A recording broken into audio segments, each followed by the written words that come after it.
Black Start Network is here. Hold no punches. I'm real revolutionary right now. Support this man, Black Media. He makes sure that our stories are told.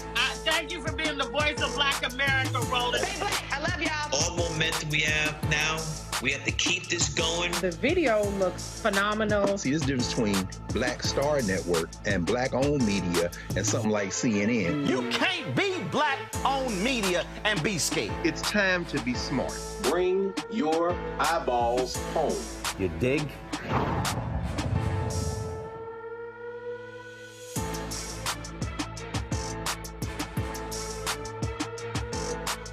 Friday, April 6, 2024, coming up on Roland Martin Unfiltered, streaming live on the Black Star Network. Folks, a lot of people not at all happy with Charlamagne, the God, because of his commentary regarding DEI on The Daily Show. I'm going to deconstruct what he said and also be joined by Randy Bryant, DEI disruptor. A Black Mississippi woman could lose custody rights to her children nearly a year after an Indianola police officer shot her then 11-year-old son in the chest. The family attorney will be joining us to discuss this unbelievable case. The Black jobless rate climbed sharply in March, with Black women seeing particularly large drops in employment and overall labor force participation. Economist Morgan Harper will be with us. Also on today's show, our Education Matters segment, a math intervention program that uses hip-hop music to enhance math skills. You say, really? Yep, we're gonna break it down for you. That more. It's time to bring the funk. Roland Martin Unfiltered. On the Black Star Network, let's go. He's got it. Whatever the biz, he's on it. Whatever it is, he's got the scoop, the fact, the find. And when it breaks, he's right on time and it's rolling. Best believe he's knowing. Putting it down from sports to news to politics. With entertainment just for kicks, he's rolling. It's on go, roll, y'all. It's Roland Martin, rolling with Roland now. He's funky, he's fresh, he's real, the best, you know he's Roland Martin now.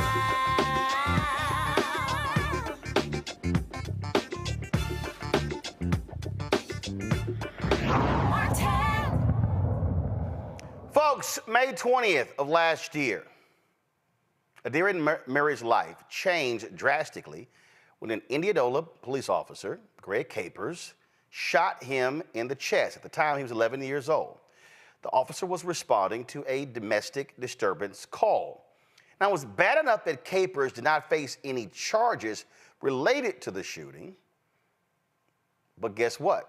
Adrian's mother, Nakayla, will be before a judge, folks, on child neglect charges as a result of the May incident. Yeah, seriously. We're absolutely confused by all of this. I'm sure you are as well. Joining us now is Carlos Moore, the family attorney. Carlos, glad to have you here.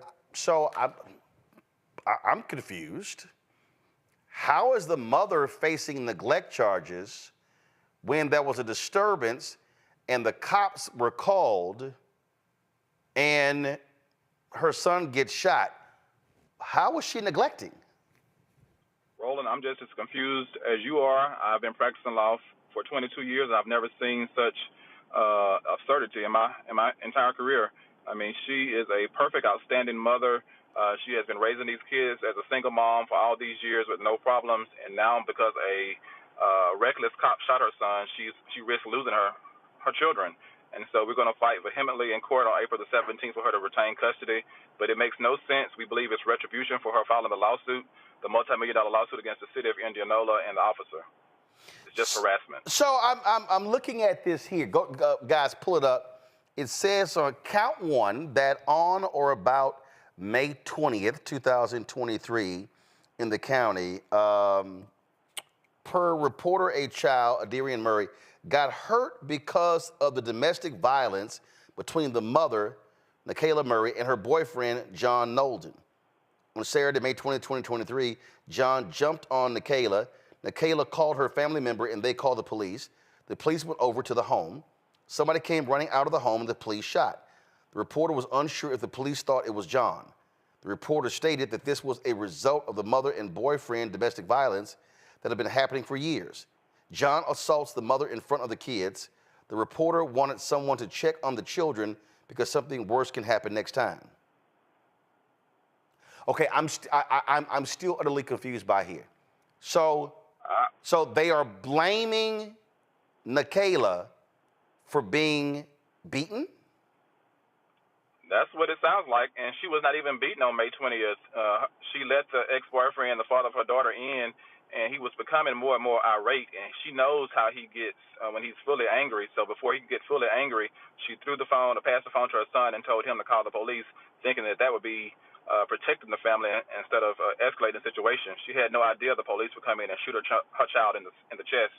And so John Nolan had not hit her. He had not hit her, but she was trying to avoid him becoming more irate and doing something later. So she called the police, or had the police call. And again, I'm sitting here reading this, and the reason I'm completely confused, because they also say in count one, again, pull it up, please. They also say in count one, as they're describing what happened, they said the police went over to the home, quote, somebody came running out of the home and the police shot. One, this is nuts. We actually saw the body cam footage. When the officer came into the home, he was ordering people to come out of the room. The young man, Adarian, the young boy, Adarian, he walks out. He didn't come running out.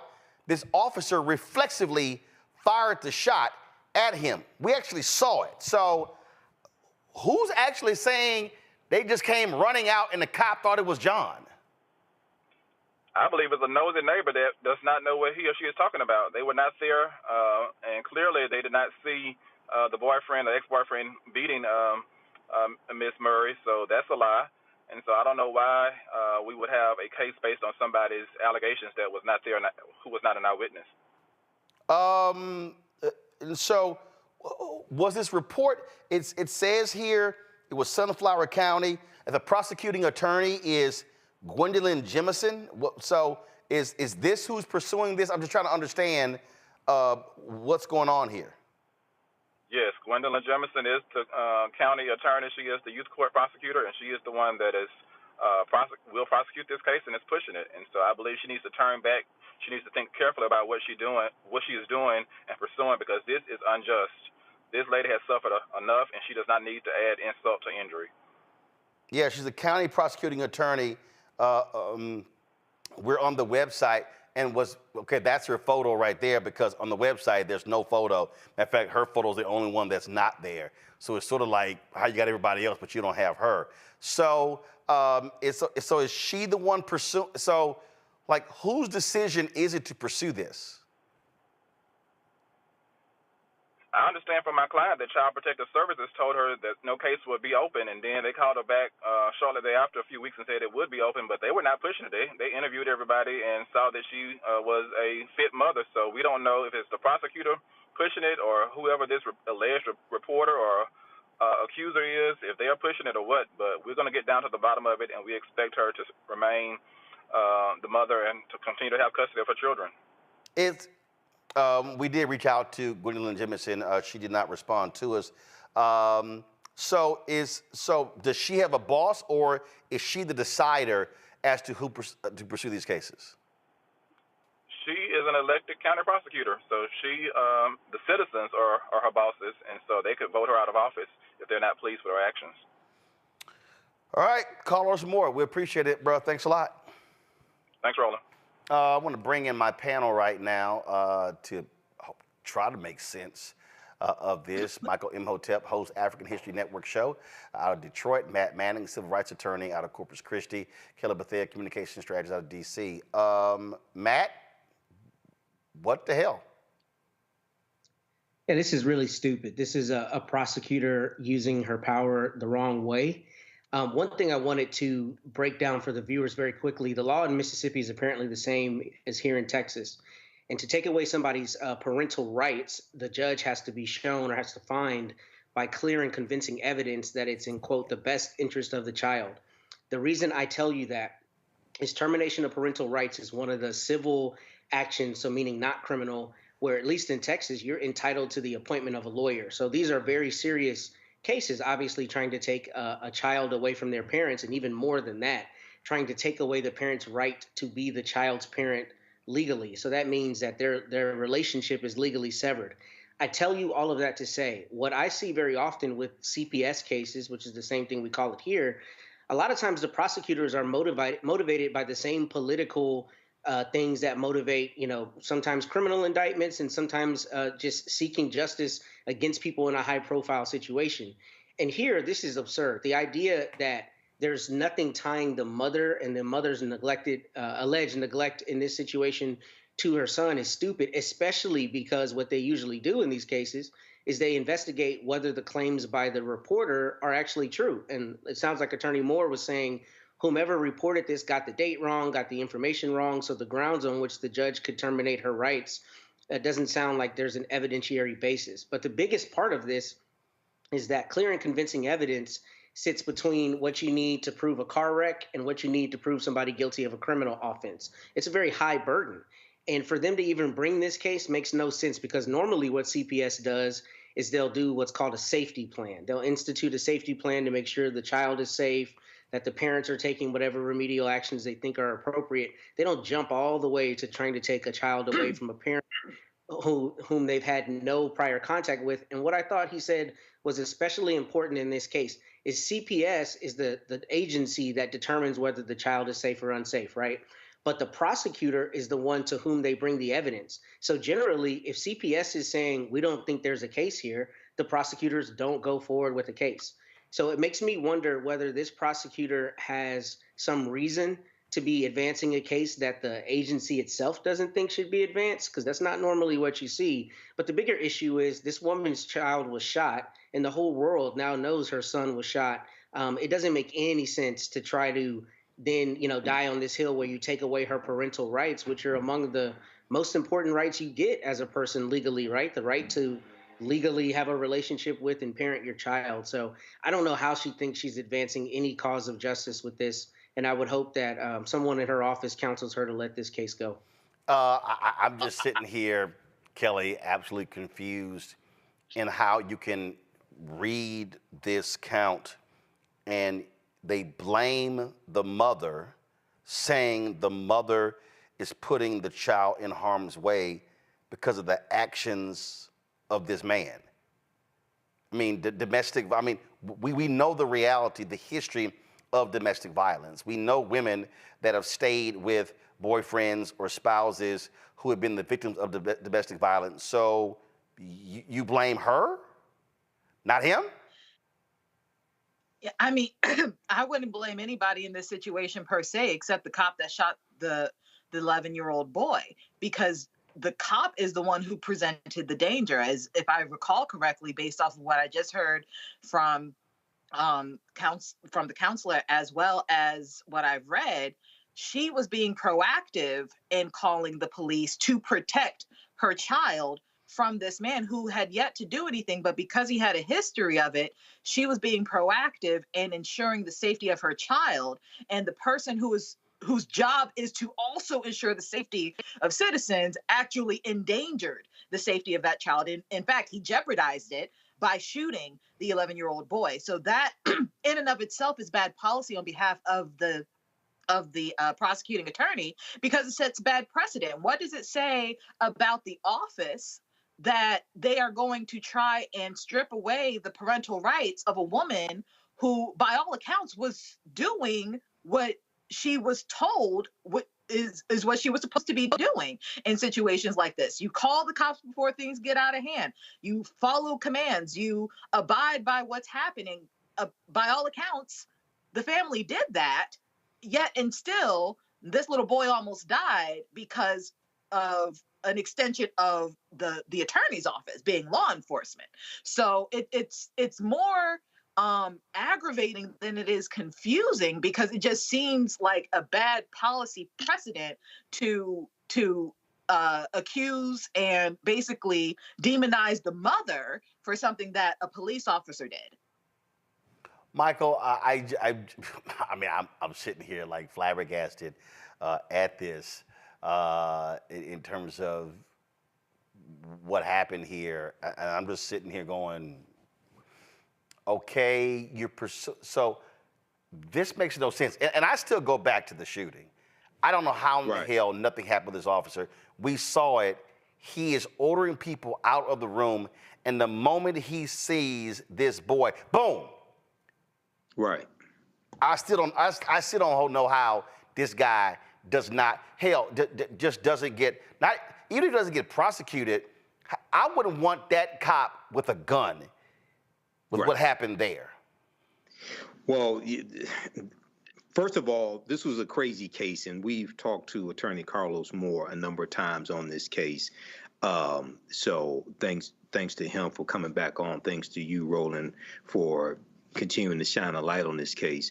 And we saw the body cam footage last time he was on, and Adarian Murray was following police commands to come out, and he comes around the corner. He's in the house. He comes around the corner and gets shot. Okay, so we're still trying to figure out why was he shot? What happened there? So it was definitely recklessness by the police officer.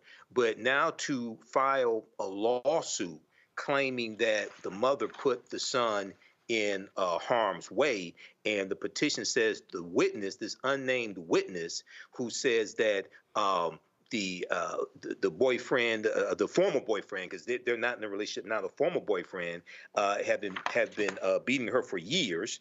Ex-boyfriend John Nolden, to say that the shooting of Adarian Murray was as a result of that, as opposed to the result of a reckless police officer, is still strange enough. It's strange. It's even stranger. I would want to know who this unnamed witness is, and I want to see that unnamed witness cross-examined as well, because something is wrong here. And it very well could be retaliation for the $5 million lawsuit that the mother has filed against the city of Indianola, Mississippi. So more crazy things happen in this case. So we'll have to see how this turns out. But the other thing, lastly, was John Nolden ever arrested for assaulting the mother? Not to my knowledge. So, but it goes to show you how crazy this is. So this prosecutor, Gwendolyn Jemison, you got some answering to do. So we will hopefully this does not move forward. All right, folks, hold tight 1 second. I got to go to a break. We come back. We're going to stay in Mississippi about how the Department of Justice is overseeing a department there when it comes to notifying the next of kin. You would think that's basic, but the DOJ has to get involved. So we'll talk about that. March jobs report also on the show. In addition to, I'll talk about DEI, Charlamagne the God on the Daily Show, but also the constant attacks that we're seeing all across the media, namely from white conservatives. You're watching Roland Martin Unfiltered right here on the Black Star Network.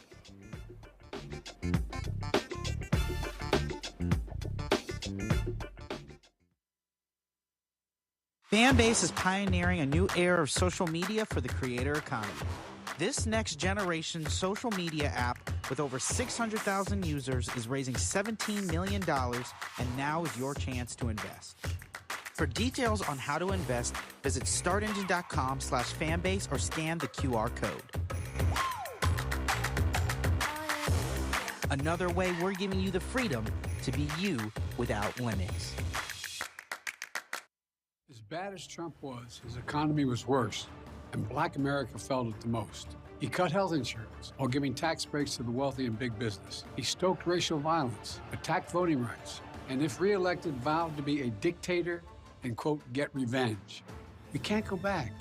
As president, I put money in pockets, creating millions of new jobs, and capped the cost of insulin at $35 a month. There's a lot more to do, but we can do it together. I'm Joe Biden, and I approve this message. On a Next, A Balanced Life with me, Dr. Jackie. People can't live with them, can't live without them. Our relationships often have more ups and downs than a boardwalk roller coaster, but it doesn't have to be that way. Trust your gut. Whenever your gut is like, this isn't healthy, this isn't right, I don't like the way that I'm being treated. This goes for males and females.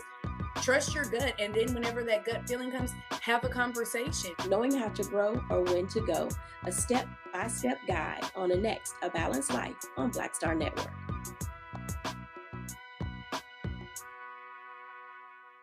Bruce Smith, creator and executive producer of The Proud Family, Louder and Prouder, and you're watching Roland Martin Unfiltered.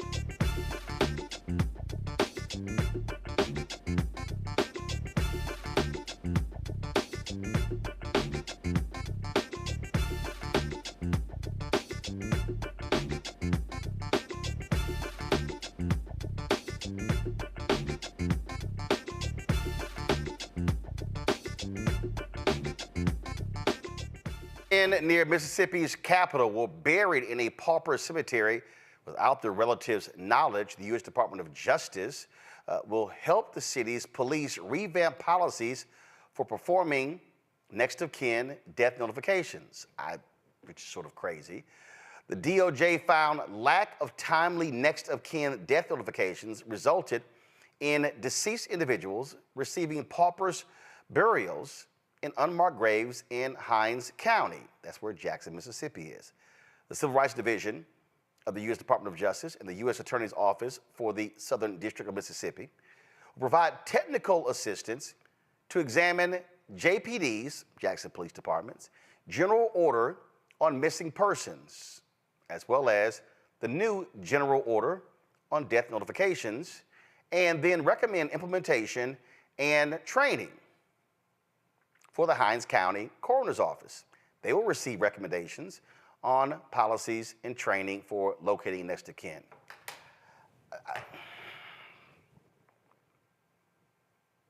I don't understand, Michael.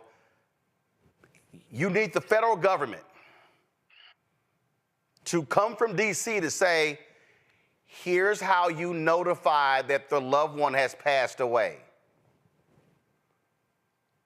Yeah, Roland, this really sounds like some incompetence here, and possibly some indifference as well.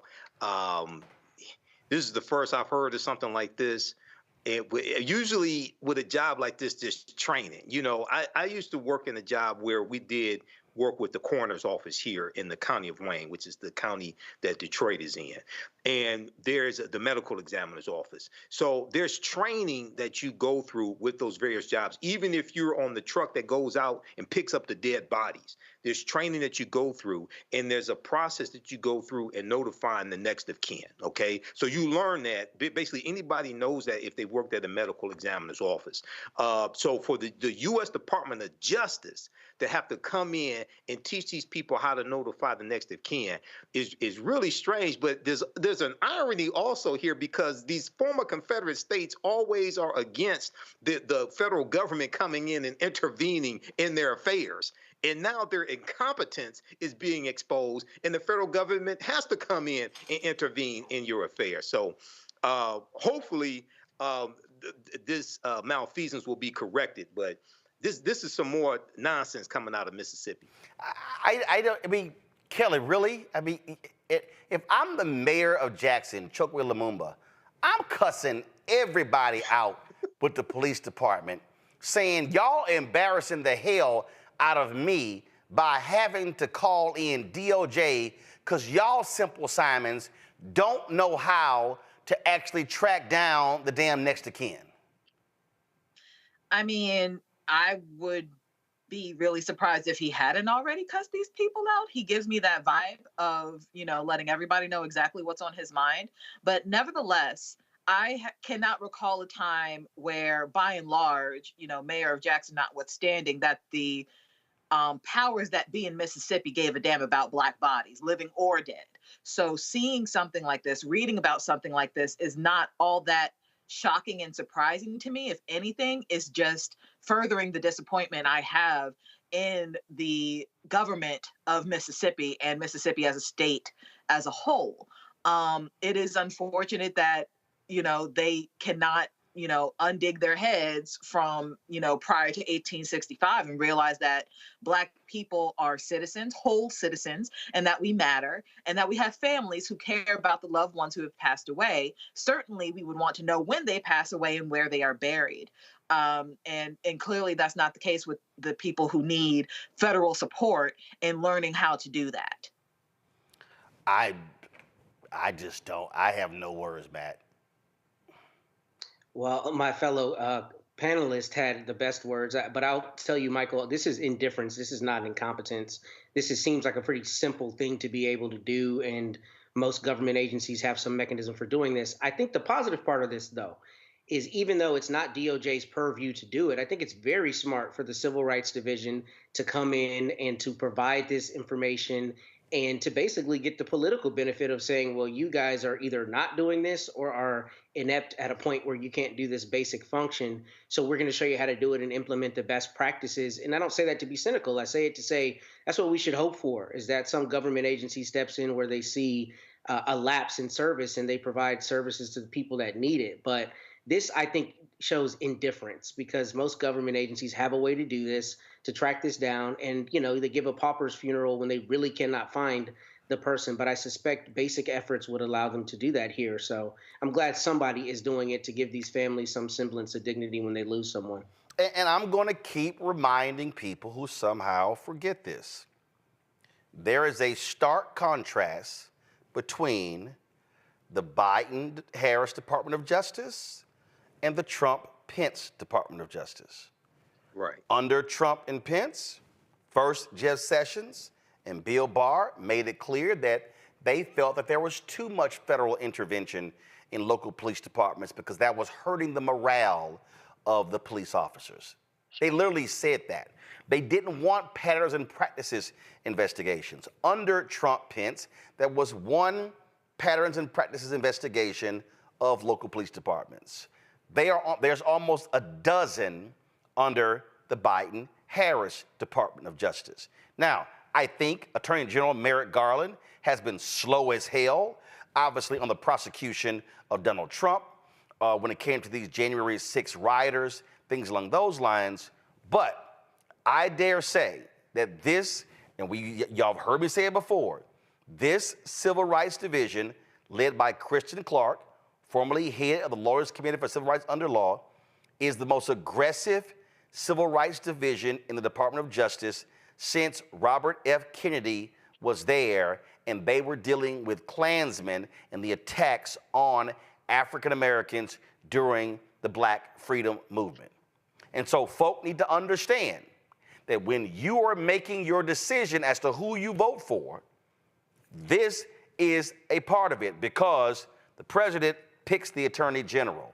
And the policies of the president and the attorney general is what is carried out in the Department of Justice. So feel free to mess around come November, but I can tell you right now that a Donald Trump Department of Justice will not at all care about Black lives, Black folks who have been beaten, Black folks who have been left in paupers' graves. They will not care. So take that under advisement when you go vote. All right, when we come back, jobs report is out in March. We'll break down exactly what those numbers look like overall for African Americans. And y'all know the right wing is already losing their mind. Matter of fact, they've been beside themselves for almost, 3 years. Don't forget, support us in what we do. You can join our Bring the Funk fan club. Your dollars make it possible for us to cover the stories that we do.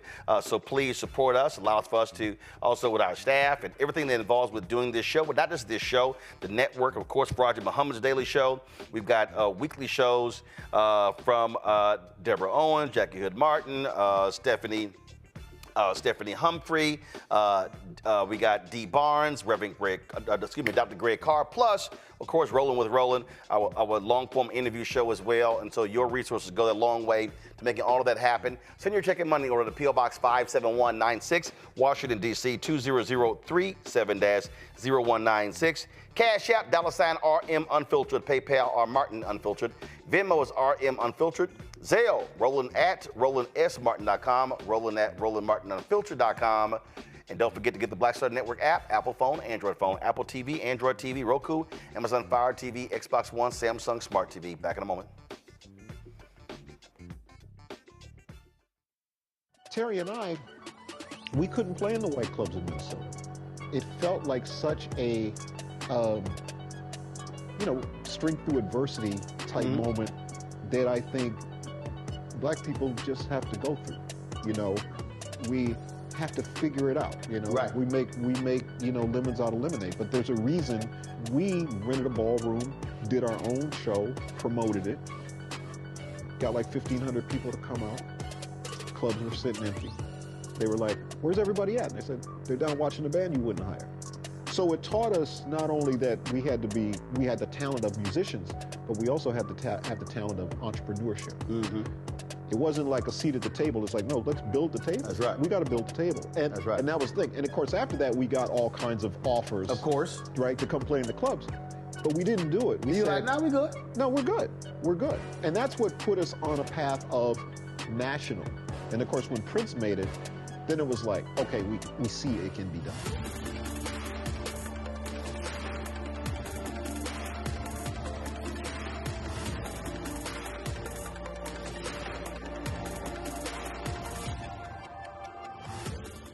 As bad as Trump was, his economy was worse, and Black America felt it the most. He cut health insurance while giving tax breaks to the wealthy and big business. As president, I put money in pockets and capped the cost of insulin at $35 a month. There's a lot more to do, but we can do it together. Fanbase is pioneering a new era of social media for the creator economy. This next generation social media app with over 600,000 users is raising $17 million, and now is your chance to invest. For details on how to invest, visit startengine.com/fanbase or scan the QR code. Another way we're giving you the freedom to be you without limits. Farquhar, executive producer of Proud Family. You're watching Roland Martin Unfiltered.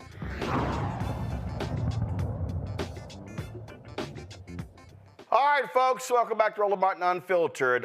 First Friday of every month is when the jobs report comes out, and the first quarter ended with an increase in job creation. The workforce saw 303,000 jobs added, despite high interest rates, inflation, and growing household financial stressors. Now, the overall unemployment rate dropped 0.1 of a point, going from January 3.7, went up to 3.9 in February, down to 3.8 in March. The unemployment rate for African Americans soared over a point, while the rate for Black women saw a dramatic jump.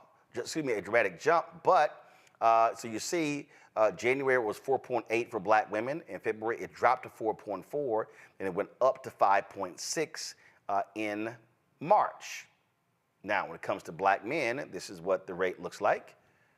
January is 5.3, February 6.1, March was 6.2. Morgan Harper from the American Economic Liberties Project joins us right now. So, okay, Morgan, you went through the numbers. Break it down for us. What happened? Yeah, so we did see, as you mentioned, this exceeding of expectations in terms of overall job creation, 300,000 jobs created versus, about the 200,000 that were forecasted. That's a good thing. But then we start breaking down these numbers a little bit, and I'll say in the positive category though. So that's positive in the overall number. Then we also saw that wage growth stayed consistent. Wages aren't increasing greatly. So that's making a lot of folks feel like, okay, we're not seeing the inflationary pressure, because if wages were going up, then there would be the risk that employers are also going to have to start increasing prices to cover those increased labor costs. So that's feeling steady as well. And so, overall, the health of the economy is strong. But as you were saying, you break down the numbers a little bit, the picture among Black Americans is quite different. We are not seeing that same level of unemployment drop, the overall level being about 3.8%, but the increase, especially among Black women. And that's kind of interesting because, like I said, I mean, the job growth has increased. We have 3,000 jobs that were created. If wages are also increasing, those jobs are getting filled, but it doesn't seem that they're being filled by us.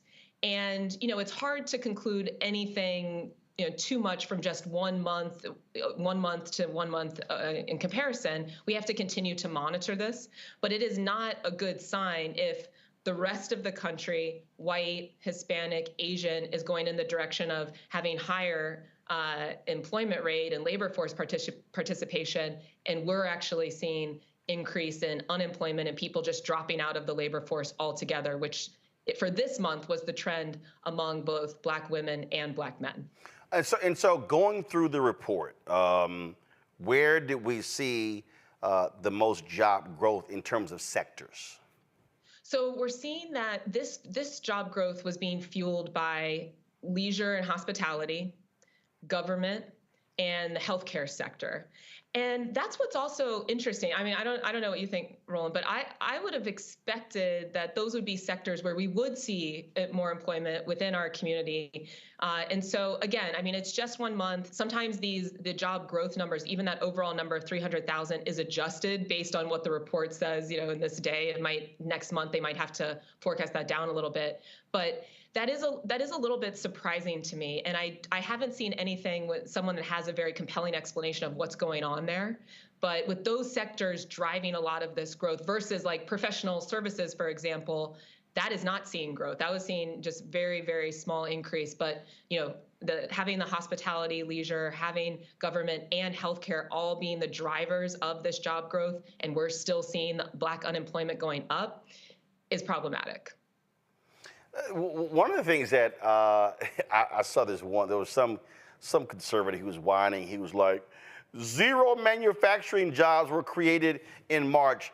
All of the stuff that Biden is doing, and I was like, wow, so you skipped over the 303,000 and you went right to that one. Really?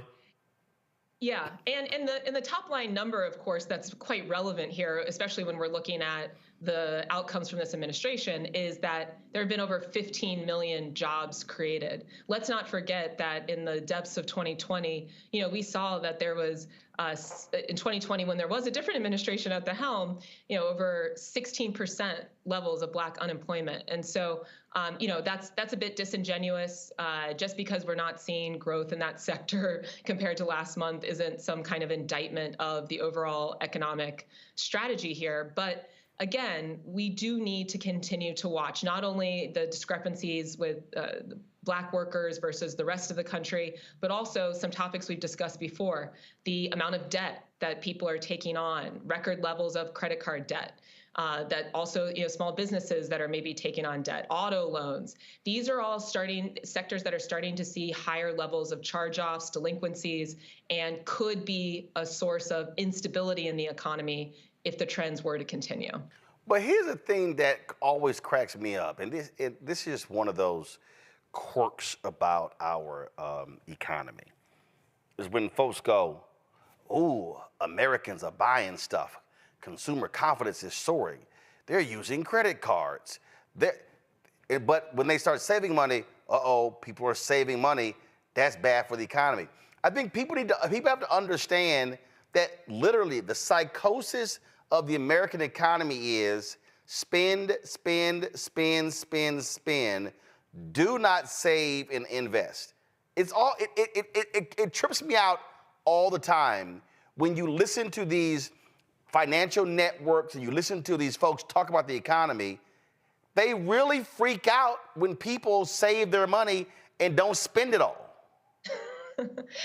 Yeah, I mean, we have a consumerist mindset here in America, and especially if you're the ones that are benefiting from large corporations having people spend a lot of money, which is a lot of the folks that are investing professionally that are on these shows and some of the financial press and networks. Well, then, yeah, you want people to definitely keep spending. But, here what we're seeing is actually consumer saving and the household balance sheet is pretty steady. And I agree. I mean, that's a good thing. Yes, there was some fiscal stimulus that came at the beginning of the administration that everybody said, oh, this is going to, bring down the economy, and certainly maybe a factor, that contributed somewhat to inflation. But people were responsible with that money. They have managed their finances in an appropriate way. But like I said, the credit card debt is a big deal, and seeing this level of credit card debt burden is something that we do need to continue to watch, because $1 trillion is no joke. So yes, people seem to be continuing to have strong savings, but there is a lot of debt that is being taken on, and just need to see if that's going to continue to present a risk for our overall state of the economy. So one of the truly crazy people in America, the MAGA idiot Maria Bartiromo, she always loses her mind this time every month when the jobs report drops. And I got a kick out of this one because they were complaining about interest rates and the jobs report. Listen to this. It's a good number, no question. Well, it's a good number, but is it too good for rate cuts, Bob Dahl? I mean, yesterday we heard from Neil Kashkari saying, I'm penciling in 2 cuts, but there's a chance there's no cut at all. If the economy's on fire like this and we got 303,000 jobs in the month of March, why cut interest rates? So it's like, oh my God. So just correct me. So they complained about inflation, but now this is what it looks like when Fox talks. This is what it looks like. Well, exactly, because I mean, the argument is like, oh, we got to get the interest rates lower. We got to get the interest rates lower to support business growth, the business community. The business growth is happening.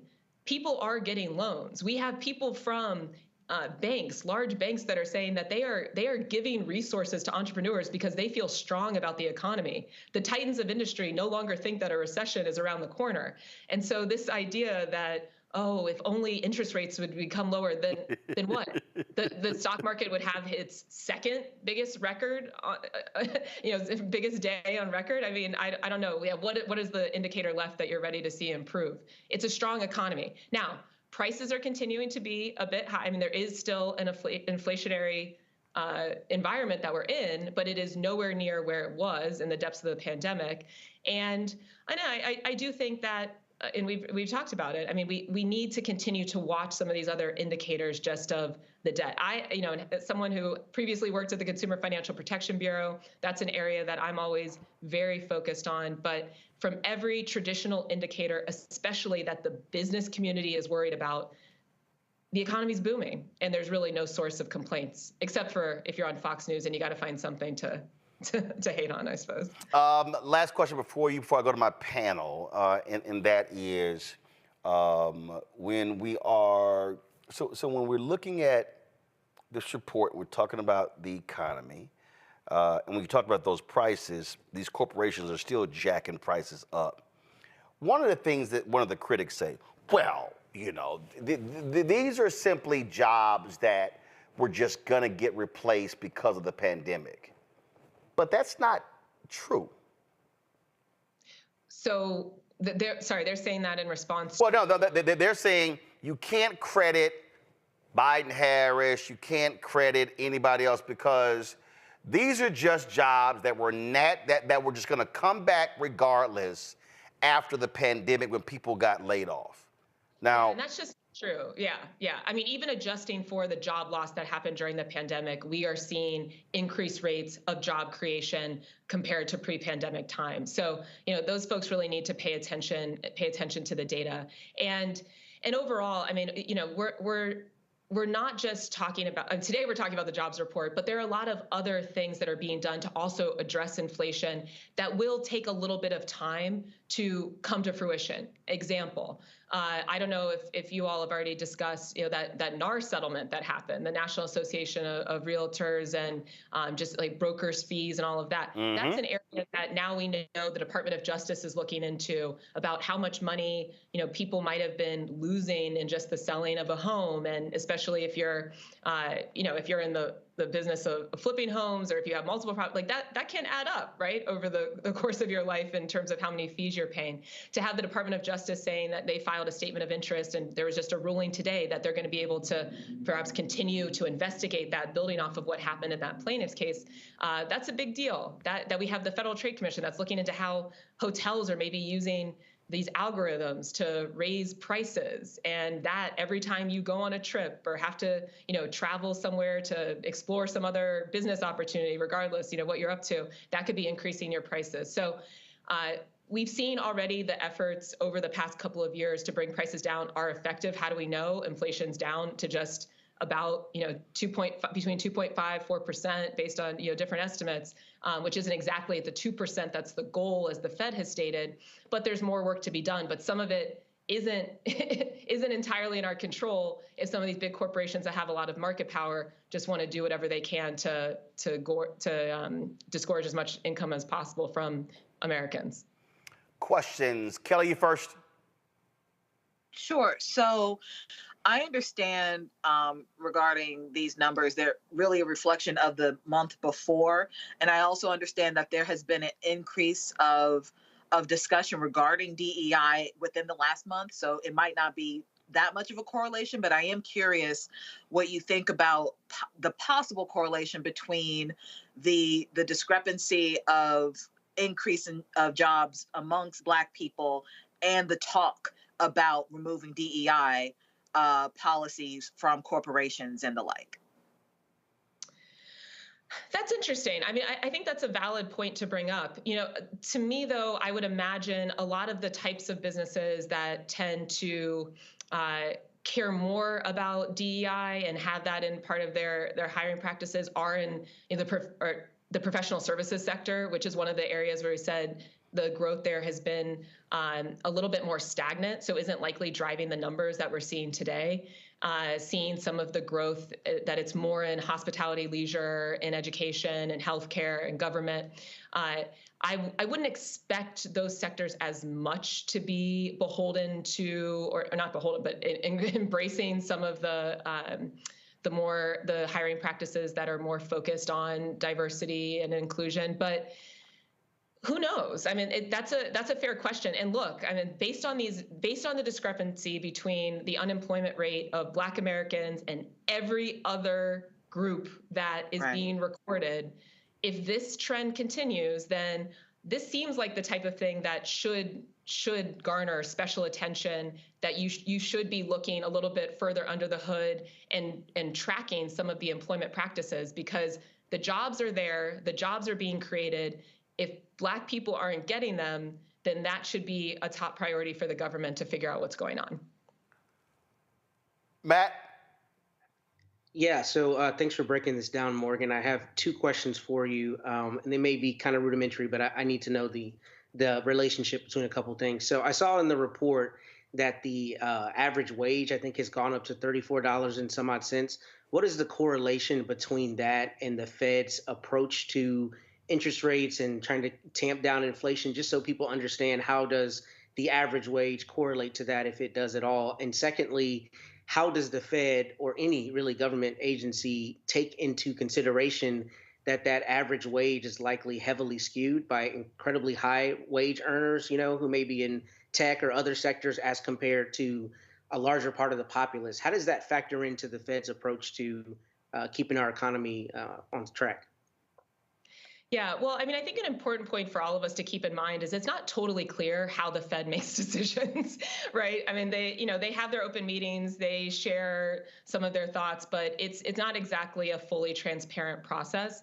But just in terms of, how that wage growth impacts how they might be thinking about what to do with interest rates. And this is something I was talking about a little bit earlier. And by the way, I don't think there are any rudimentary questions. This is all kind of complicated, and it's important that we understand what's going on. And so If the Fed were to see that wages were increasing a lot, which is not what we saw this month, but if they were to see that wages were increasing a lot, then that would mean that employers have to start paying their work, that employers likely already were or are on a trend to have to start paying their workers a lot more.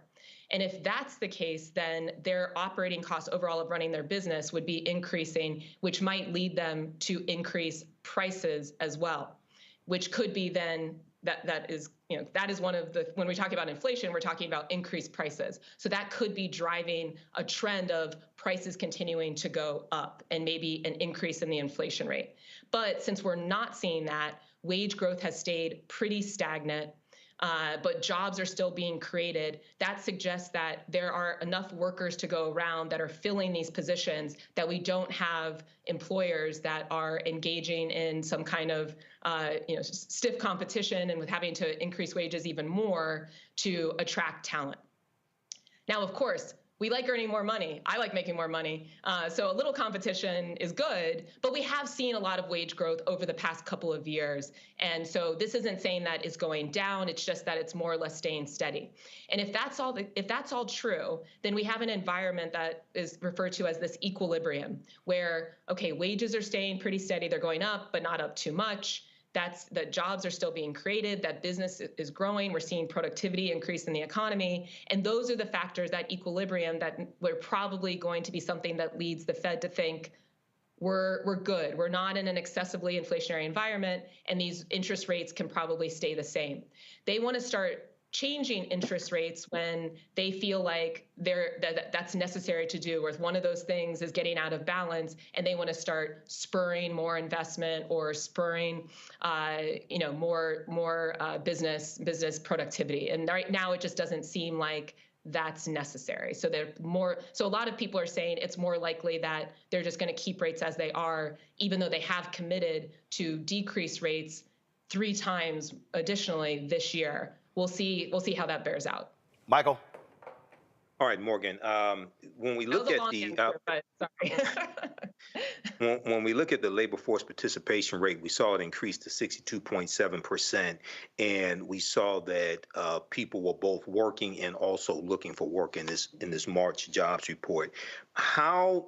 When we look at the increase in the unemployment rate for Black women to 5.6% and 6.2% for African American men, what relationship, or how do we interpret that number also in relationship to possibly more African Americans looking for work as well? Because that can also increase the unemployment rate. What's the correlation there? How do we interpret these numbers?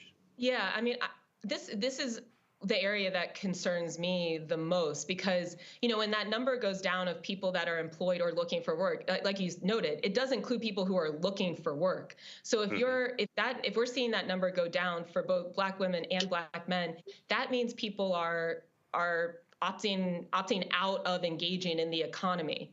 But as we've said, the economy roars on. And so there is a risk there that people could be left behind. So we have, that's something that we need to continue to look at. But like I said, I caution against drawing too many strong conclusions just based on 1 month of data. But we need to definitely add that to our agenda and our monthly talks here about how those numbers are changing over time to know whether we have, a more of an emergency situation on our hands. All right, then. Thank you. Morgan, we appreciate it. Thanks for breaking it all down for us. Thanks for having me. Good to see you all. Likewise. All right, folks, we come back. I love political shade.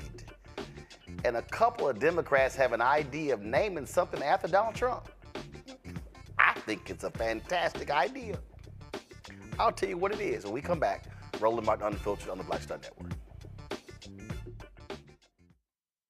Fanbase is pioneering a new era of social media for the creator economy.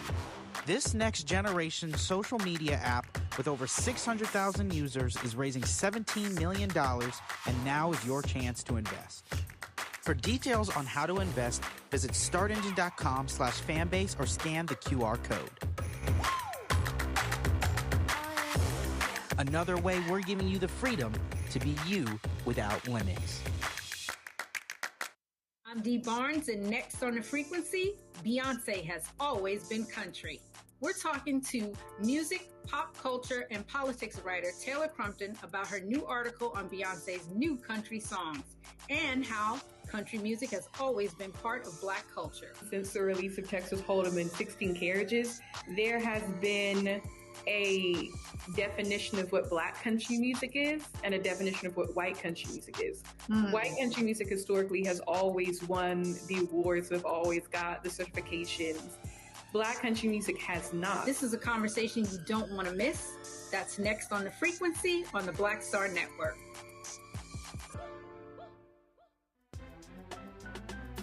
I'm Faraji Muhammad, live from LA. And this is The Culture. The Culture is a two-way conversation. You and me. We talk about the stories, politics, the good, the bad, and the downright ugly. So join our community every day at 3 p.m. Eastern and let your voice be heard. Hey, we're all in this together. So let's talk about it and see what kind of trouble we can get into. It's The Culture, weekdays at 3, only on the Black Star Network. This is Essence Atkins. Mr. Love King of R&B, Raheem Devon. It's me, Sherry Shepherd, and you know what you watch. You're watching Roland Martin, Unfiltered. So earlier this week, some Republicans in the House said, hey, let's rename Dulles Airport, which is in Northern Virginia, suburb of D.C., after the Orange Man. Well, a couple of Democrats said, we have a better idea. Go to my iPad, Henry. Congressman Jerry Connolly, whose district the airport is in, and Jared Moskowitz out of Florida, and John Garamendi, they introduced a bill, Matt, Kelly, Michael, that is amazing. They say, instead, let's change the name of the federal prison in Miami to the Donald J. Trump Federal Correctional Institution. The quote, Connolly says, hey, when our Republican colleagues introduced their bill to rename Dulles after Donald Trump, I said the more fitting option would be to rename a federal prison. I see no reason to wait. Donald Trump faces nearly 100 felony charges. He has been found liable of sexual abuse and subsequently for defaming the victim of that abuse. He has been fined hundreds of millions of dollars in a civil fraud case. It is only right that the closest federal prison to Mar-a-Lago should bear his name. I hope our Republican friends would join us in bestowing upon Donald J. Trump the only honor he truly deserves. I think it is a fantastic idea, Matt. I think this is stupid. This is absurd. And look, as a matter of course, I don't like a lot of the political pageantry on either side, no matter where my loyalties lie. I think it's dumb. I mean, look, they can't even figure out how to pass a spending bill to keep the government open, but they have time to pass, or at least propose asinine bills like this. I mean, it's funny. I'll concede that. I don't like the idea that, we as a society are becoming more cemented in the idea of making people guilty in the court of public opinion before they're found guilty in court.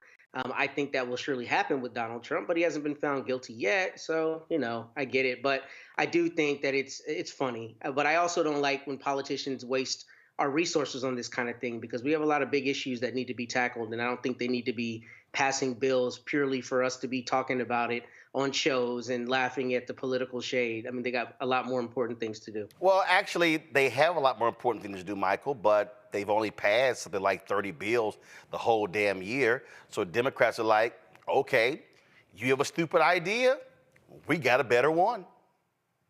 They passed the Republican-led House of Representatives passed 27 bills in 2023. That's the lowest number since the early 1930s during the Great Depression. This is a great idea. Mr. Law and Order is going to have a prison possibly named after him. Now, Donald Trump loves to slap his name on everything else. Okay, whether it's a Bible, whether it's steaks, whether it's water, whether it's Trump Tower, whether he likes to sign his name on stimulus checks and make people think that they came from him. So I think this is a good idea and probably poetic justice as well. And I know he hasn't been convicted yet, but Matt, a lot of this stuff he's admitted to doing.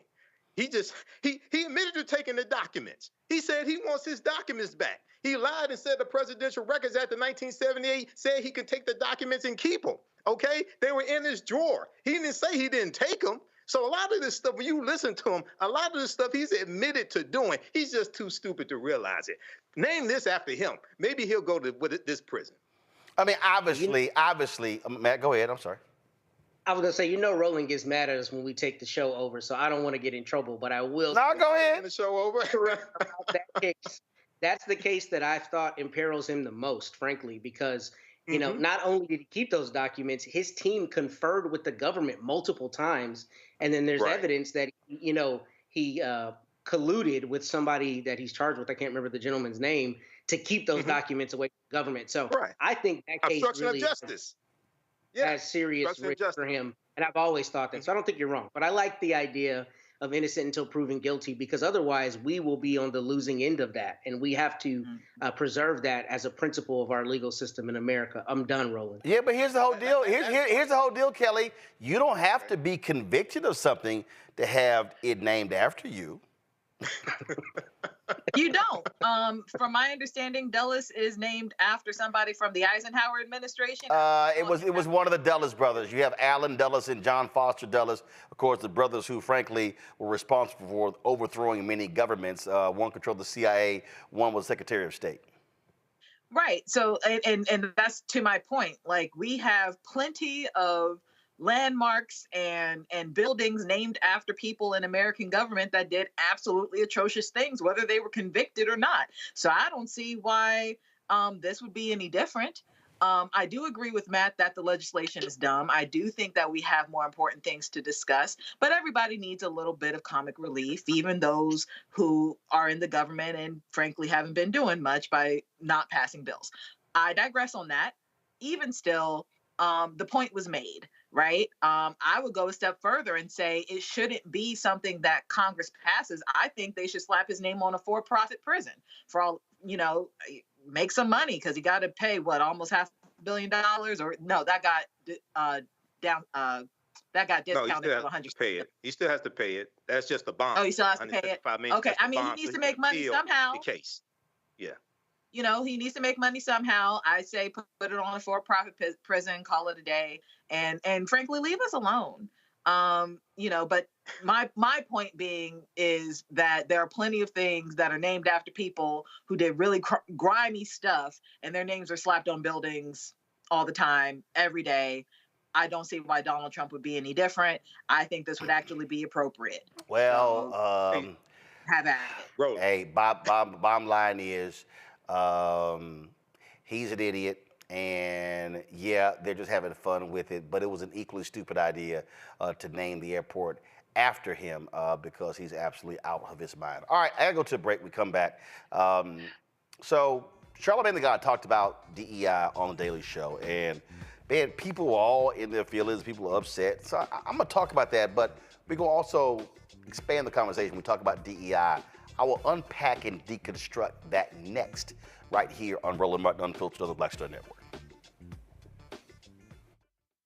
As bad as Trump was, his economy was worse, and Black America felt it the most. He cut health insurance while giving tax breaks to the wealthy and big business. He stoked racial violence, attacked voting rights, and if reelected, vowed to be a dictator and, quote, get revenge. We can't go back. As president, I put money in pockets, creating millions of new jobs, and capped the cost of insulin at $35 a month. There's a lot more to do, but we can do it together. I'm Joe Biden, and I approve this message. Fanbase is pioneering a new era of social media for the creator economy. This next generation social media app with over 600,000 users is raising $17 million, and now is your chance to invest.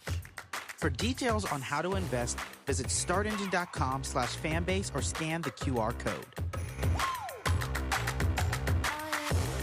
Another way we're giving you the freedom to be you without limits.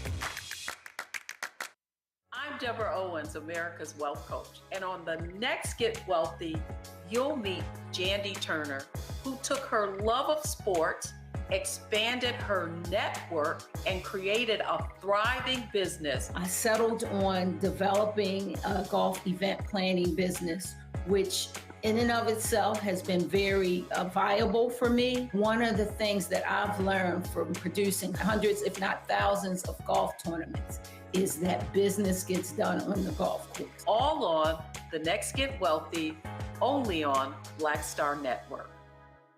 Hey, it's John Murray, the executive producer of the new Sherry Shepherd Talk Show. This is your boy, Earthquake. And you're tuned in to Roland Martin, Unfiltered.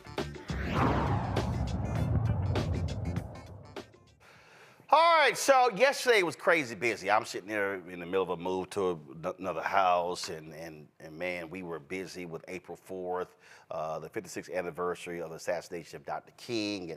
And so folks started with texting and calling me. Then I saw social media, and all these folks were talking about Charlamagne the God and being on the Daily Show and him talking about DEI. And I was just like, okay, y'all, I've been busy. So I looked at it 2 or 3 times today, and we've talked about some of these things before that he laid out in it. And so I wanted to deconstruct it because I do have some thoughts about what was said. So we're going to take it from the top, and then I'm going to walk y'all through this and share some things with you that hopefully you can be more well-rounded and informed about the reality of what we're talking about with DEI.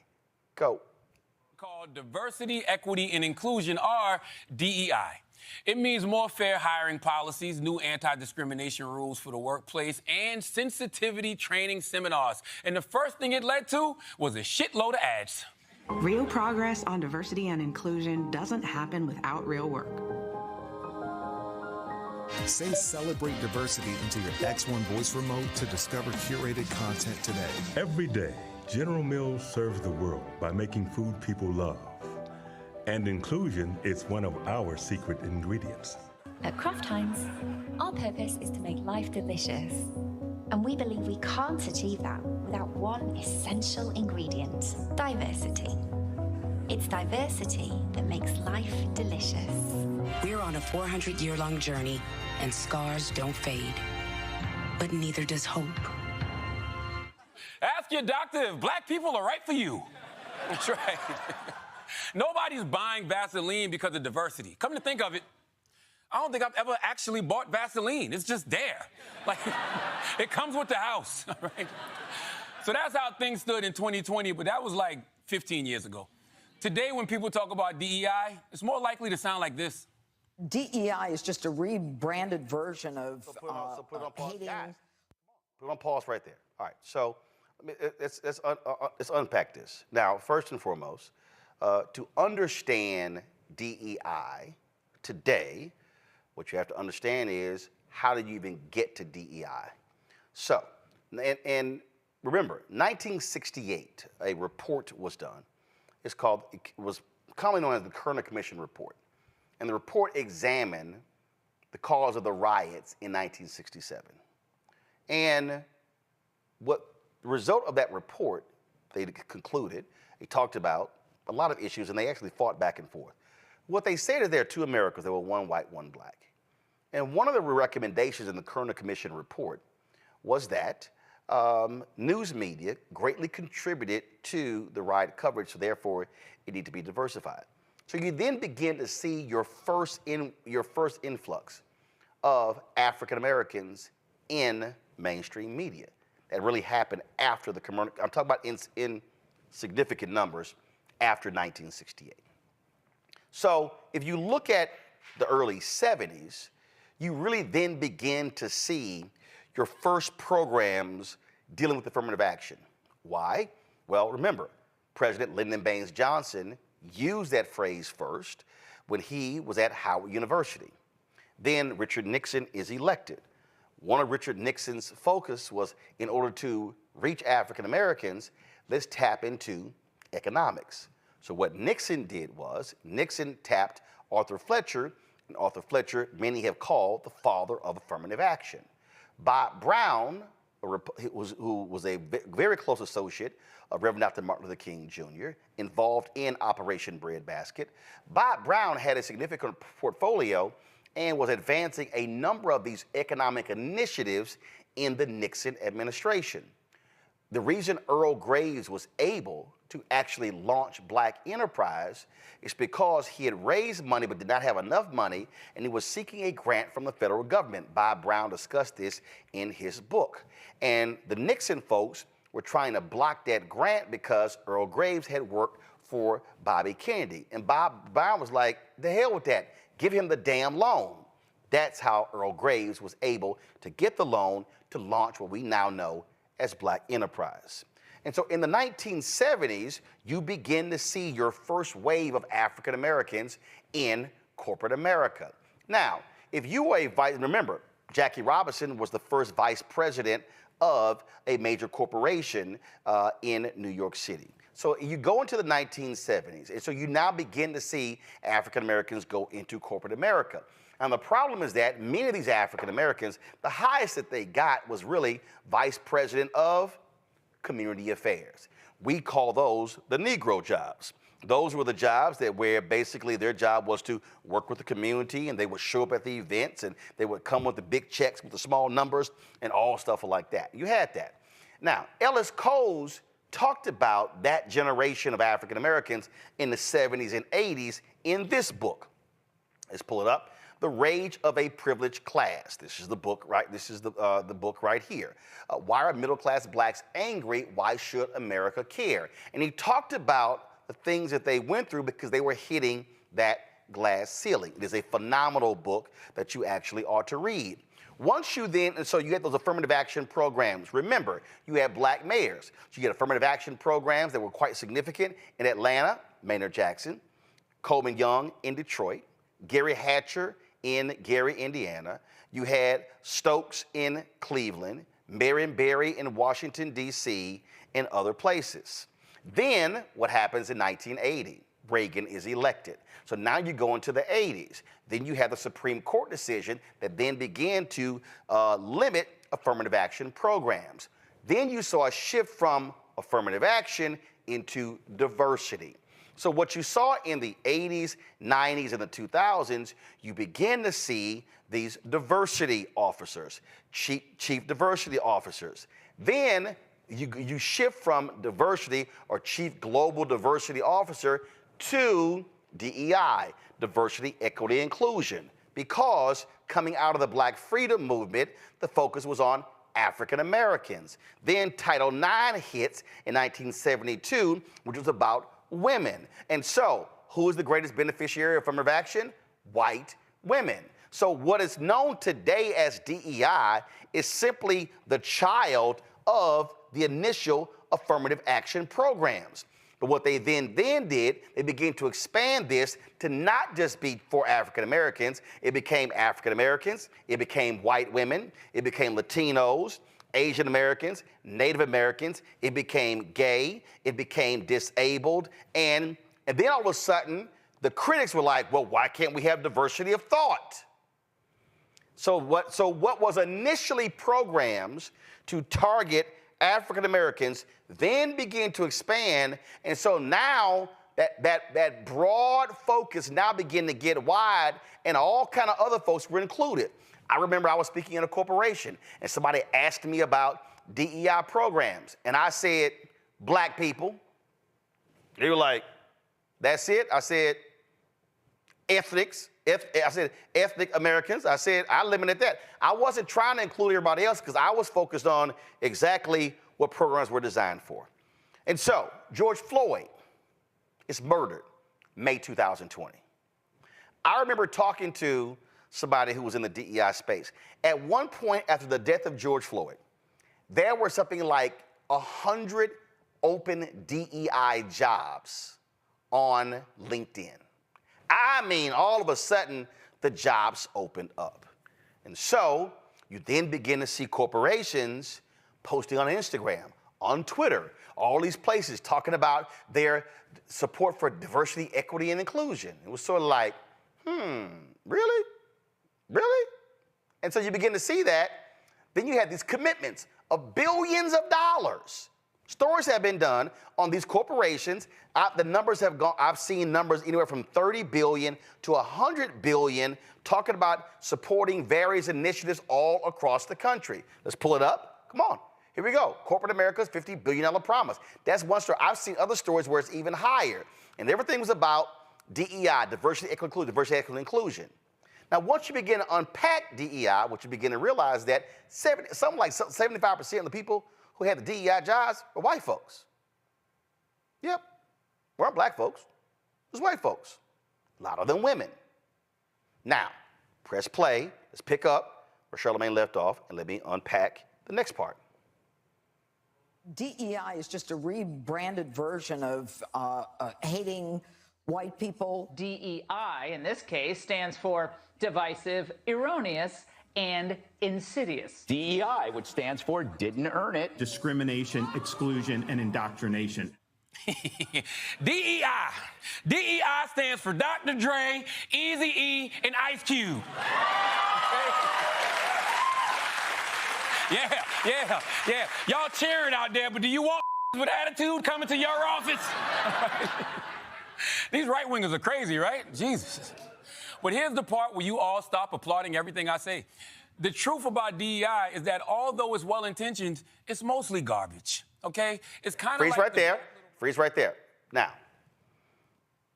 understand, from day one, white folks could not stand affirmative action programs. From day one. If you go back into history, they couldn't stand programs after the Civil War. So at every point, you've had this reluctance because it's like, oh, fine, y'all got some freedoms, but no, we ain't trying to give y'all no jobs. We're trying to give you any housing. And so you had the pushback against affirmative action programs. Then it became, let's get rid of these quota programs. So the folk that you saw, all them Fox News folks, all these anti-DEI people, Christopher Rufo, all these people, these folks have been running their mouths, and you throw in a sprinkle of some black people, some others in there. And they have been opposing these programs because they don't want to deal with white supremacy. They don't want to deal with racism. And see, what they then do is, this is the whole game, and you see it now. Because, the Charlie Kirks of the world. Oh, I'm concerned if there's a black pilot. Candace Owens, all people saying that sort of nonsense. As if we had airplane crashes by white people. See, we're not talking about a significant percentage of people who are in corporate power. We're not. It's largely controlled by white America. Those are just facts. And so critics are going to be critics. They are going to complain about any of these things because they don't want to deal with the underlying issue, which is when it comes to hiring, people pretty much hire who they know. And if all you know are white folks, and if all you see are white folks, and if all you hang out with are white folks, and if you only recruit at schools where there are white folks, then that's exactly who you're going to hire. Press play. The truth about DEI is that although it's well-intentioned, it's mostly garbage, okay? It's kind of like the Black Little Mermaid. Just because racists hate it doesn't mean it's good. And you know I'm right, because every one of you has sat through one of those diversity training sessions and thought, this is some bullshit. And it's not just you. Now, here's the whole deal. When we talk about diversity training, I've been in various programs, and what we have to understand is people don't like to be confronted with their own issues. We love to live in our silos, how we were raised, how we were brought up, and we like to look at the world in a certain way. What we don't want to have to do is consider somebody else's perspective. I remember when I was at the Fort Worth Star-Telegram, and the Maynard Institute was brought in to deal with a training program for us to diversify our sources. And I remember sitting there, and there was a white male business writer, and he was conservative, and he was resisting what they were talking about. And we're sitting there going, but look at who you call. See, for him, he would say, and this is what you hear from white folks today, well, I'm calling the people who I think are well-versed and experts on the topic. Precisely. But the people you're calling, they're nearly all white. Do you even think to call black experts? Do you even think to call black economists? And see, well, they would then go, well, I don't understand. Why do I have to call a black economist? You don't have to, but you could call an economist who happens to be black.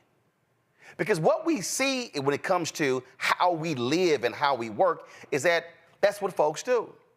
And so if you start looking at contracts, start looking at, well, who's getting these contracts? Well, if the catering company and the legal fees and the architecture company and the engineering company and all professional service, if everybody white, man, that's what's getting hooked up. But y'all don't think about it. There's a black accounting firm, there's a black law firm that can do some of the outside work. No, see, they don't think about those things. And so the reality of DEI, it is forcing people to get out of their comfort zone and say, diversify who we do business with, provide equity in terms of economics, and include other people. But people hate to have to do that because they don't want to be forced to do it, because that means they have to do some work. That means they don't have to, that means they have to now go seek people. I remember Chris Rock complained about the lack of black people on Saturday Night Live. And he said, here's the problem. The white folks at SNL, they keep going to the same place, Second City in Chicago, or they're going to places in Canada. He said, y'all ain't going to the black comedy clubs. Y'all not going to hang out there. And so what he was saying is, if this is all you know, if you're at SNL, you're Lorne Michaels, and this is all you know, you don't even see all this talent over here. You don't even see all this talent over here, and that's the reality of why you have DEI programs. It's not about, oh, I'm hiring somebody who simply can't do it. But see, that's what the haters do. See, the haters love to frame this thing as, oh, they're not good enough. But you notice, these white folks who criticize DEI, they never, ever seem to question incompetent white people, because they operate from the basis that they're naturally qualified. And they never assign their racial identity to them getting hired. So they'll say, well, we had to hire a black person. We had to hire a black lawyer. We had to hire that. But you hired all these white folks. What do they all have in common? That's what we're now seeing with the criticism of DEI. Plush play. And it's not just you. Over 900 studies have shown that DEI programs don't make the workplace better for minorities. In fact, it can actually make things worse because of the backlash effect. Yeah. Okay, so this is where I have a fundamental problem with what Charlamagne said there. Because this notion that, well, it makes it harder in the workplace because these people don't like it. I don't give a shit if they don't like it. I don't care. Because the fact of the matter is, it does matter. And when you listen to all of these haters, they're actually lying. This, folks, is from the Pew Research Center. You see, May 17th, 2023. Workplace diversity and equity and inclusion efforts, or DEI, a majority of Americans employed, 56%, say focusing on DEI at work is a good thing. 6 in 10 Americans, 61%, say their company or organization has policies that ensure fairness in hiring, pay, or promotion. 52% say they have trainings or meetings on DEI at work. Now, you start going through this, and the folks who have been interviewed, yes, look at this here. Relatively small share of workers place a lot of importance on diversity at their workplace. More than half of workers say their company or organization pays about the right amount of attention to increasing DEI. Women are more likely than men to value DEI at work. There are wide partisan differences in views of workplace DEI. 78% of Democratic and Democratic-leaning workers say focusing on DEI at work is a good thing, compared with 30% of Republicans and Republican leaners. Now you understand. What is the Republican Party? It's a white party. President Herbert Hoover was a leader of what was called the Lily White movement, where Republicans who came out of the radical Republicans after the Civil War aligned with the KKK to suppress black people. It was called the Lily White movement. That's today's Republican Party. See, they hate all this DEI stuff. It's right there in the data. Only 30% of Republicans like it. So when you're watching Fox News and you're hearing conservative radio, all these digital sites, what you're hearing are people who are, oh my God, this DEI stuff is awful, because it lines up with actually their point of view. Because they don't actually want to see people like us actually move ahead. Press play. DARE from school? Y'all remember DARE? Yeah. She said, woo. DEI training is like DARE for racism. And you all know how effective that was. I was sitting there going, oh, shit, there's a ton of fun drugs I should try. I didn't even know about Molly. Thanks, Officer John. But the biggest failure of DEI is that the number of black people in power at big companies is basically the same as it was 5 years ago. In fact, maybe the only thing that DEI has accomplished is giving racist white people cover to be openly racist. Now, again, this is where Charlamagne's wrong. Here are the number of African Americans who are now CEOs of Fortune 500 companies. There are 9. Now, first of all, I said Fortune 500 companies, so we ain't talking a huge amount. But the reality is, just 5 years ago, a few years ago, there were 5. Okay, so what you are seeing, the progress. Now, here's the issue. The problem that you see in the Executive Leadership Council, the group of black corporate leaders, they've dealt with this, is that for many of these leaders who are black people who are in corporate America, the problem is when they get to 55, 58, they're being moved out. And so they're still hitting a ceiling. That is a fundamental problem that we are seeing. But that means when we're talking about DEI, you're going to have white folks who make it a priority. I'm going to unpack that in a second. Press play. DEI breeds complacency, Dana, and complacency kills. We're going to have doctors who don't know how to perform heart surgery, and we're going to have planes that are falling out of the sky. Boeing recently bragged not about being the best in the business, but about surpassing its diversity quotas. Oh, goody. But then, not so good. A door flying off one of Boeing's 737 Supermaxes. I'm sorry, if I see a black pilot, I'm going to be like, boy, I hope he's qualified. I mean, honestly, when I see a black pilot, I'm not worried that we're going to crash. I'm worried that we're going to get pulled over. Okay? That's right. That's right. That's right. And no, officer, I will not step out of this vehicle. All right? But yeah, they're blaming DEI for everything, even that bridge in Baltimore. They called Baltimore's mayor the DEI mayor, like he was given the job for being black. Then they said the shipping company was too focused on DEI instead of safety. But almost the entire leadership of the company is white. No black people, right?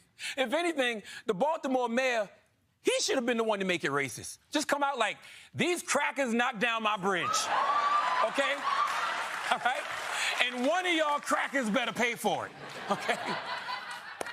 And honestly, I'm not surprised these programs didn't work. And here's why. It's just corporate PR. They want good vibes. And also, they want to cover their ass, okay? Did you know that if a company gets sued for civil rights violations, just having a DEI program will be counted as evidence in their favor, even if the program doesn't do shit, okay? It's the I have a black friend of the legal system, right? We don't need corporate DEI. Yes, we want diversity and equity and inclusion, but we don't want it from Vaseline. Although I'm not going to front, Vaseline has been there for the black community. Respect, okay? Right? That's right. Moisturized, okay? Look, man, real DEI is only going to come from black leadership. I don't know how to do it because I'm not a black leader. But I do know how to tell if it's working. Just keep an eye on right-wing media. The more they're freaking out, the more progress we're making. Okay, this is where Charlamagne is flat out wrong. So when he says that we don't need DEI from corporate America, it's not true.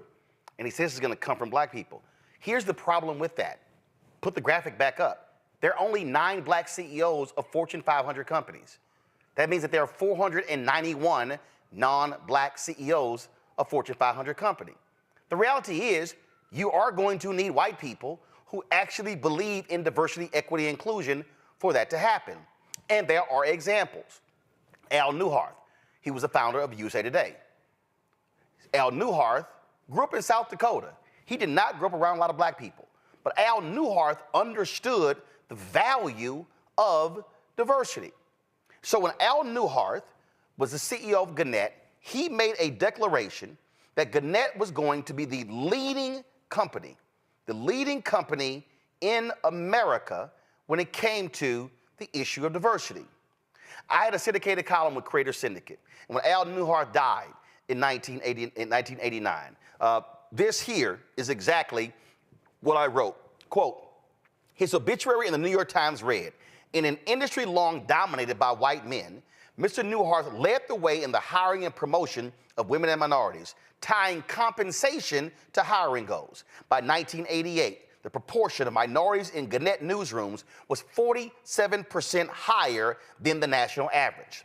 Women accounted for nearly 40% of the company's managers, professionals, technicians, and sales agents, and an unheard of quarter of its newspaper publishers. In Al Newhart's book, Confession of an SOB, he actually wrote that when he launched this particular initiative, that people were angry. Folks were upset with him. And he said point blank, if any of y'all have a problem with me tying your bonuses to your diversity numbers, you're free to leave the company. And guess what? A lot did.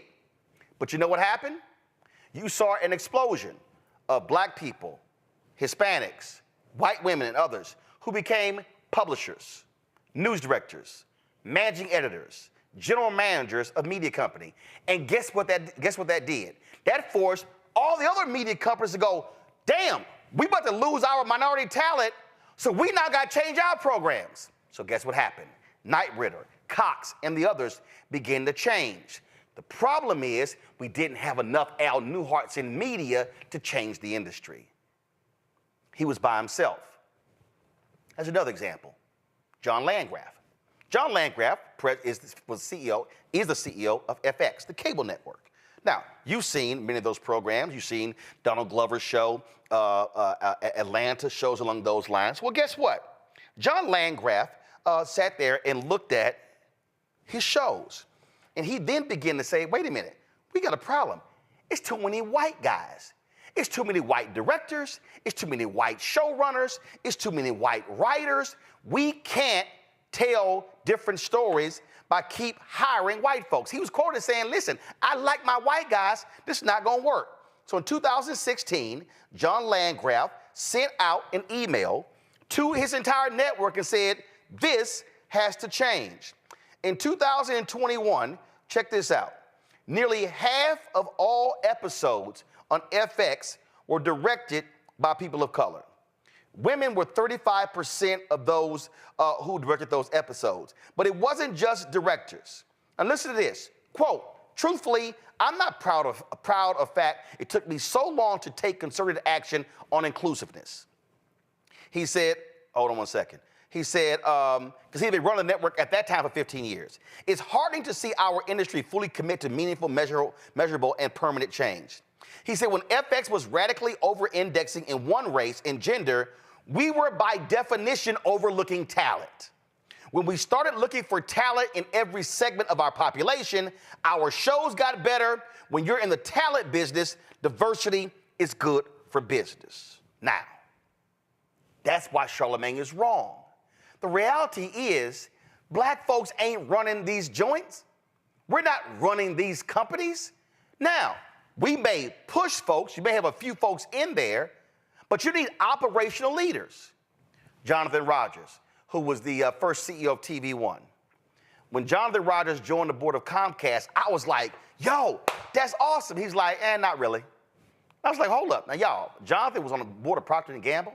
He was on the board of Nike. And I was like, Jonathan, are you serious? He said, I didn't want a board job.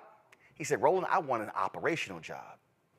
I was like, but is it a board job better than an operational job? He said, no. I said, Jonathan, why? He said, because if I had an operational job, that's where you hire. He said, by the time it gets to the board, we don't control hiring. He said, we just sit here and oversee the CEO. That was an instructive thing he actually said to me. So what we have to understand is that for DEI to work, you've got to actually have individuals who are in power, for the most part they're gonna be white, who are making the decisions in order to be able to affect the change. This is where we, again, make a mistake on this very issue. And so, Mark Cuban, he's been very much talking about a lot of these issues. He's been focusing on a lot of these issues. And so I sent Mark Cuban, don't pull it up yet, I sent Mark Cuban an email to get his particular thoughts. And I wanted to get him on the show because he's been going back and forth against Christopher Rufo, against Elon Musk, slamming them on this issue of diversity. I mean, he's been swinging on them. And so I sent Mark an email, and I said, hey, we'd love to have you on the show, but if you can't come on the show, share me some thoughts. And so this is the email that Mark Cuban, of course, who, owner of the Mavericks, well, he sold the team, but this is what he sent me back. He said, Roland, look at the top 10 market cap companies. All have DEI programs, even Tesla. 3 of the top 4 are run by people of color. The other, Apple, by a gay man. All make DEI a priority. My general position is that I believe DEI is really good for business. People trust people who look like them. They want to do business with them. But to me, it's not about hiring heads of DEI and creating a bureaucracy or doing commercials like Charlamagne CTG criticized. It's about following good DEI business principles. Diversity is looking for great people where others don't. There are a lot of smart people that are ignored for jobs. Find them where others aren't looking. Equity is where the right goes nuts. They think it's about quotas and making sure no one has an advantage or can succeed beyond anyone else. Equity is putting your employees in a position to succeed. That's it. Training, support, etc. If you hire someone smart, no matter what they look like, give them the tools to make you more successful. Inclusion, make people feel good about themselves at work. That's just smart business. He is right. We need more black leaders. But when you are only 8% of the white-collar workforce, it takes time. And he contradicted himself. Can racists freak out any more than they are now? Everything is about DEI, which is another way of saying people of color aren't qualified. They can't do the job. They only get it because of DEI. Look at the people that work for you. Where do you recruit? How do you put your employees in a position to succeed? How do you make people who are different feel included? You have been an entrepreneur for a long time. Talk about your business and your experience. You don't have to have a DEI program to practice DEI. You just have to run your business the right way and set standards for how people are treated. And folks, right there, the fundamental issue with DEI programs as to how they are set up right now is that they are performative because the leaders are not serious. The leaders are not taking proactive decisions. The leaders are not sitting here going, wait a minute, who has all of our outside legal work and our accounting work? We're spending money on catering. Do we have any black caterers? We spend how much money on flowers for the office? Are we using any black florists? We spend money on audiovisual. Are we using any black audiovisual companies? How much of our money is going to spend on advertising? Oh, the ad agency we're using, are they diverse? Oh, we're not going to spend our money with lily white ad agencies. Oh, y'all see how that works? That's what a leader does. So you can't have white folks over here talking about pull yourself up by your bootstrap, why y'all can't get ahead, why you're always begging the government for money, but then over here, we're frozen out of jobs, we're frozen out of contracts, and frozen out of opportunities, and then you complain about DEI. So what I need folks to understand, and again, it was a comedy segment, and it was 5.5 minutes. I've already gone 38 minutes. But the reality when we talk about what's happening with DEI, these white racists and these haters, they are trying to attack everything that is positioning black people where we are today. They're suing the Fearless Fund. They're targeting every program in corporate America. They're targeting law firms. You name it, that's what they're doing. Because of this. And I wrote about it. And y'all, everything you're seeing, I called. It's white fear. They now have to compete. And so what they don't like is, wait a minute, y'all now recruiting at HBCUs? Oh, no. They're not smart enough. See, they couldn't get into our schools, so therefore they had to go to those schools. Oh, yeah. You see what happens when they come out of these high schools and they come to our schools and they're on academic probation the first or second year? But those same people don't want to confront the economic inequality at those high schools, then those junior highs, then the elementary schools. Oh, then you don't want to confront the economic inequality that's happening in those neighborhoods. Oh, then you don't want to confront the economic inequality that those parents went through. Damn, then you don't want to confront the economic inequality that those grandparents went through. See, it's real easy to act like we're all running from the same mark and running a race when we all know that's not the case. And so the attacks on DEI, they are absolutely anti-blackness. The problem with corporate America is that there are too many white folks in corporate America who are playing games when it comes to DEI. They're handing out DEI jobs and the people have no budgets. They got no P&L responsibility. And the leadership of the companies is not a priority. In order for DEI to truly be effective in America, we're gonna need 1,000 Al Newharts. And we're gonna need 1,000 John Landgrafs. We're gonna need white executives, white men, white women to actually be honest about their failures when it comes to leading. That was what has to happen. So if you're breaking down this segment and you are, oh my goodness, what went on here? This is the whole deal. To corporate America, stop being performative. That's why we in the Black-owned media collective, that's why we challenge General Motors. That's why we challenge McDonald's. That's why we challenge these companies. And you know what happened? Target was like, oh, we're gonna spend $2 billion with black companies. All of a sudden, Group M announced 30 or 40 of their companies, some named, a lot not. They're gonna spend at least 2% of their ad budgets with black-owned media. We're still waiting because we haven't gotten any money from Group M here at the Black Star Network. And I've been meeting with them for a very long time, 3 years. We've gotten zero. I've been meeting with Publicis for the past several weeks because we got the runaround from Publicis for 3 years. And we're finally meeting with chief investment officers. I met with OMD after getting the runaround, met last year, a CIO left, so now we're trying to meet with their chief investment officer. There are other ad agencies we're trying to reach as well. So here's the deal. You can't tell black people, well, you're not building your business. Well, if I can't get the contract. Well, you need access to capital. Well, no, I ain't got no debt. I can look right now. I got money in the bank, so I need a contracts. I can't grow my business. I can't hire more people if I don't have the contracts.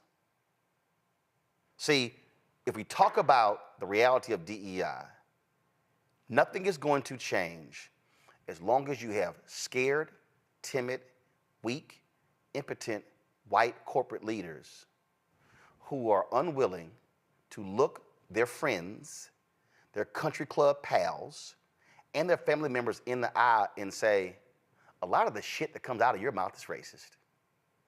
And the fact of the matter is, America and these companies are not going to be able to grow if we do not have diverse initiatives. Last point. Charlamagne said, well, I don't want DEI when it comes to Vaseline. Unilever owns them. Unilever owns a ton of companies. Unilever owns a ton of companies where we as black folks buy products. Oh, hell yes, Unilever had better have a strong-ass DEI program. And Unilever and Clorox and Procter & Gamble and Apple and all of these companies need to be spending money with black-owned media, need to be spending money with black law firms, need to be spending money with black accounting firms, need to be spending money with black engineering firms, need to be spending money with African Americans up and down their business diversity list. Not supplier diversity, business diversity. What we're seeing with the attacks of DEI are from, frankly, scared white people who don't want to confront systemic racism in corporate America. But this is a moment when white leadership, while you have these lawsuits going on, has to have the courage to say, we aren't going anywhere. We're going to do what Al Newhart did. And that's say, if you don't like the fact that we support diversity, equity, inclusion, you, white critic, are more than happy to leave. Because I bet you we're going to be successful in finding your replacement, and they likely will be black or person of color. When we come back, we'll talk with Randy Bryant, DEI disruptor, and my panel to continue this conversation. You're watching Roland Martin Unfiltered on the Black Star Network.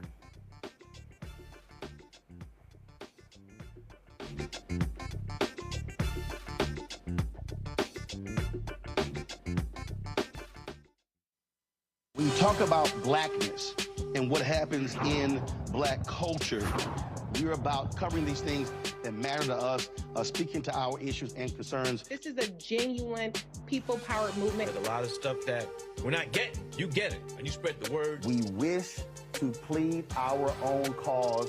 Too long have others spoken for us. We cannot tell our own story if we can't pay for it. This is about covering us. Invest in black-owned media. Your dollars matter. We don't have to keep asking them to cover our stuff. So please support us in what we do, folks.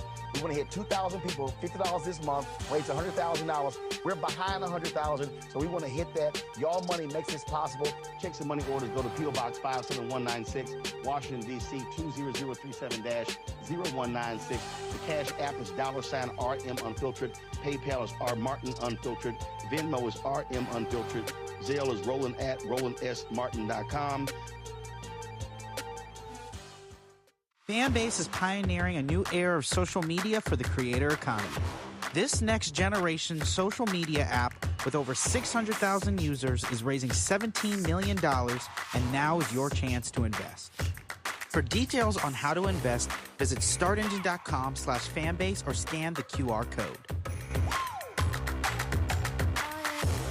Another way we're giving you the freedom to be you without limits. What's up, everybody? It's your girl, Latasha from the A. And you're watching Roland Martin Unfiltered. Joining us right now is DEI disruptor, Randy Bryant. Randy, glad to have you. Normally she's on Tuesday, but she joins us now. Of course, we still have Matt, Kelly, and Michael as well. So, Randy, you're not saying destroy, get rid of, and obliterate DEI programs. But when you say DEI disruptor, what do you mean? What I mean is you need to change it. It does need improvement, as any programs do. That's nothing new when you roll out something. So I don't want to destroy it, as it seems as if Charlamagne is suggesting that we do, and that most of it's garbage. We disrupt it. We make it better, right? I think that the unfortunate part about what Charlamagne the God did is that he acts like DEI just came about. DEI has been around forever. IBM had its first affinity group for Black people back in 1968. Roosevelt passed bills to ensure that we could integrate the military for World War II. After A. Philip Randolph threatened a march of 250,000 Black people to come to D.C. Correct. The Equal Pay Act is 1963. That is DEI. So DEI did not come about when George Floyd was brutally murdered. DEI has been around forever, and we have made great progress and strides in DEI. The reason why Charlamagne probably is able to be on TV and have a voice is because of DEI, because there was a time that he would not have existed. He would not be able to have a voice. He would not be respected. So while we are not where we should be, right, and we have a lot of work to do, DEI has been a fantastic tool to make progress. So no, it's not about getting rid of it. It is about changing it. And also what scares me is that what he did on his platform, he has a powerful platform, and I absolutely respect that he has this power, is that he gave voice to all of these right-wing Republican extremists who want nothing but to destroy DEI. They've proven that by passing laws in half the states right now. I mean, they just had 60 employees let go in, I think it was Florida. Well, no. The 60 with the University of Texas. You also had it in Florida because they banned DEI, Florida, Alabama, Texas, and multiple states. But to your point about destroying the programs, go to my iPad, Henry. So here's a perfect example. Stephen Miller's white nationalist group is representing this white Hollywood writer who is suing the studio because he's claiming Brian Benecker is suing CBS and Paramount for discrimination because he's saying, oh, I didn't get hired as a showrunner because of diversity. Well, here's the deal. The writing rooms in Hollywood are so white, bro, you probably didn't get a job because some other white person. Reminded me of Mary Fisher's lawsuit against the University of Texas. But what they do, because their end game is to get rid of all of these programs that were created in Hollywood to create opportunities for black and other writers.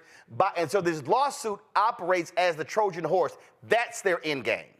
That's absolutely their end game. And that's why I am disappointed that Charlamagne gave them a platform and showed all the things that they were saying as as if there's a pilot who happens to be black, that means the pilot is deficient in his skills. I mean, the pilot went through the exact same programs and training that every other pilot went. They're not just going and finding someone off the street and saying, can you fly this plane? DEI was created, and I say this over and over again, to help to fix a problem in this country where we would not permit Black people, people with disabilities, women in positions whatsoever. That is why it came to be. Look right here, this lawsuit, Randy. Look right here.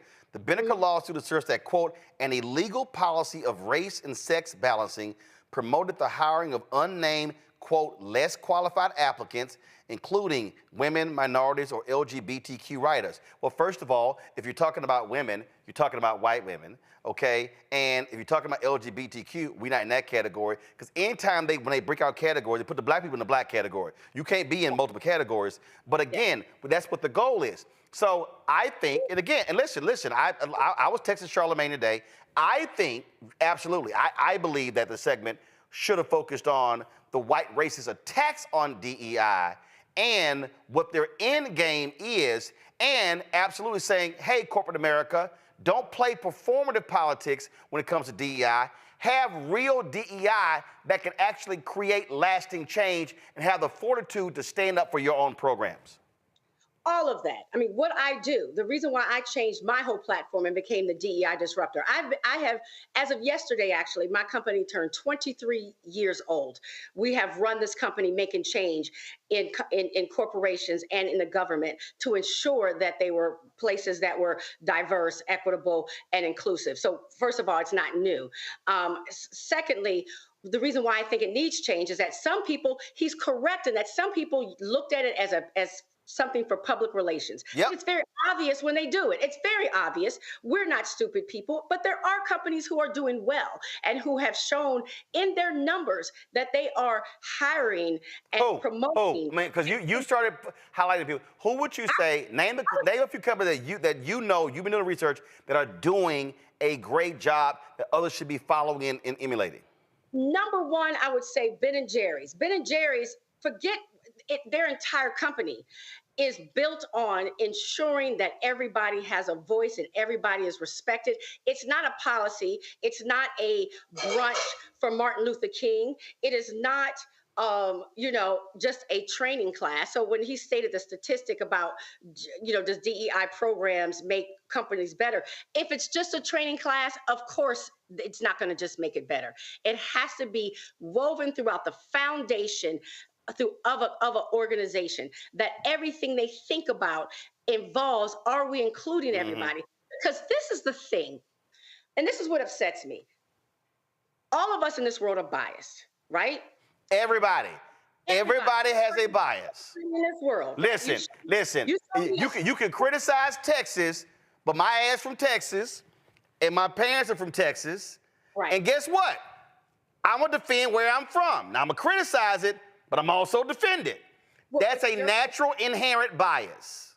But also, like I tell people, if you introduce me to a sister that went to an HBCU, don't let her be an AKA. I am biased towards her. So what it said is that if you looked at every organization, from the government to every corporation, all you saw were white males. So they said, we can't just say, hi, guys, you rich white men, could you do us a favor and maybe consider that there's some qualified candidates that are women, that are minorities, that are Black, that are gay? No, because they aren't going to do it. We have to say, we're going to put some things in place to help you fight, to help challenge your biases. Yep. Right? That's all DEI is when they talk about hiring. It is not to hire unqualified people. It's to hire very qualified people. Well, but here's the deal, though. The word, but Randy, the word qualified is never used when discussing white people. They only use the qualified when it's talking about Black people, other people of color. If you look at what they're doing at colleges with nepotism, where there is a legacy, there were like a very good number of people get into these colleges and universities because they have a legacy. Hell, you ain't got to go to college. If you actually want to be a coach in the NFL, the best way to get one is have your daddy be a coach. They essentially hire their sons. Panelists got some questions. I'm going to go to Michael first. Michael, go. All right, Randy, this is a fantastic conversation here. I guess what I would ask is, how do we push forward the enhanced, more effective DEI programs at the corporate level? And the reason why I say that is because you have the attack on DEI right now.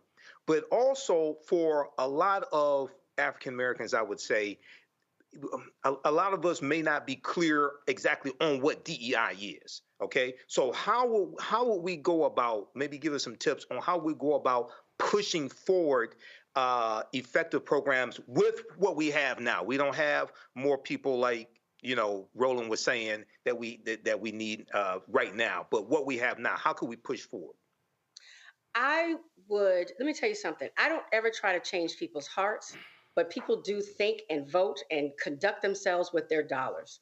If we say, so a company like Tesla, and Elon Musk has made it very clear that he's not pro-Black, not pro-diversity, not pro-DEI, right? Stop buying his products. Damn Skippy. Stop buying a Tesla. Damn right. And let me tell you something. If we would take companies and we said, you know what, this company has no minorities on the board of directors. They have no Black people on their executive team. So we are not going to support them. They will not get our money. And you know how much spending money we have, power we have. They will all of a sudden. $1.6 trillion. They will all of a sudden become all about DEI.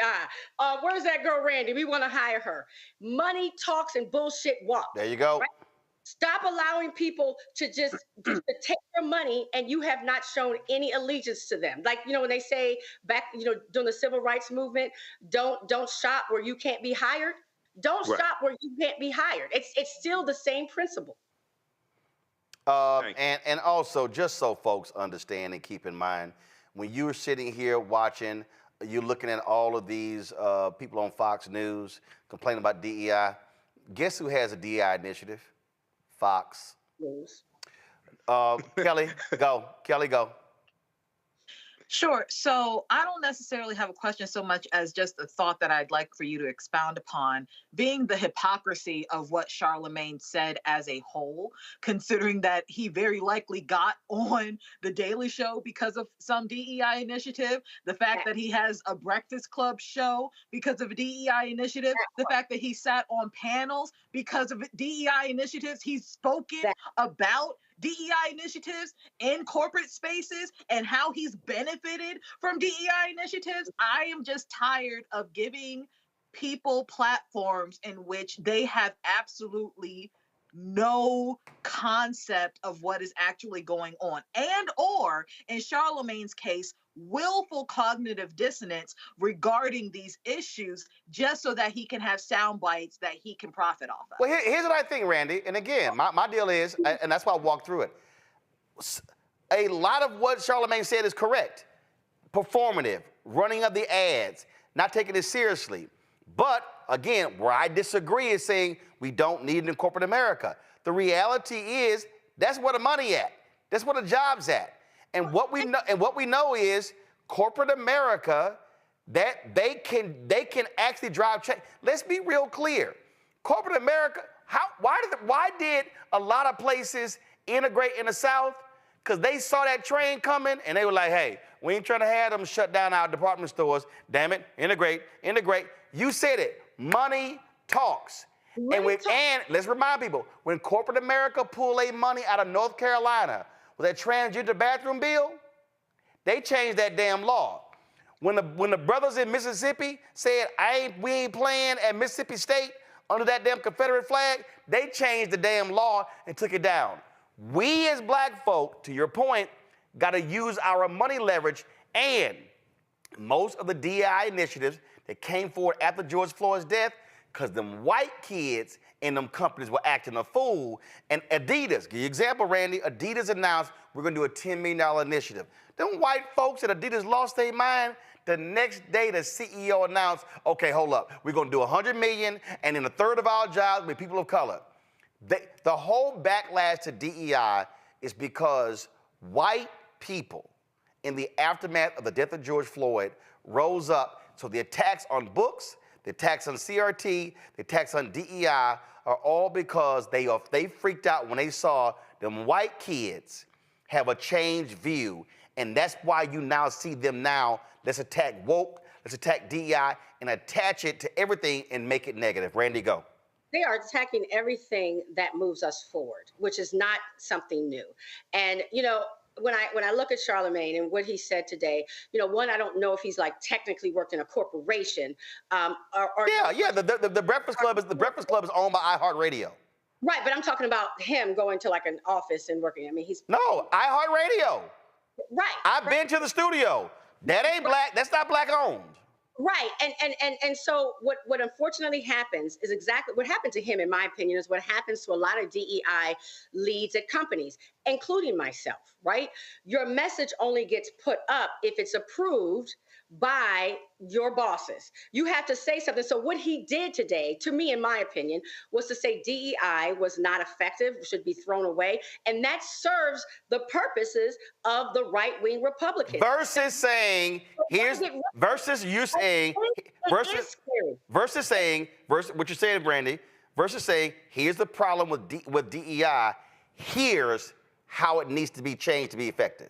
Absolutely. Okay. So if there are a lot of, IBM has been effective. Target and Walmart, if you look at what they have done the last several years, they have done some impressive work. A lot of the tech companies, they haven't done much at all. But there are companies, because they understand that if they don't promote diversity, inclusion, and equity, they can't make it. Look at Netflix. Netflix was the first.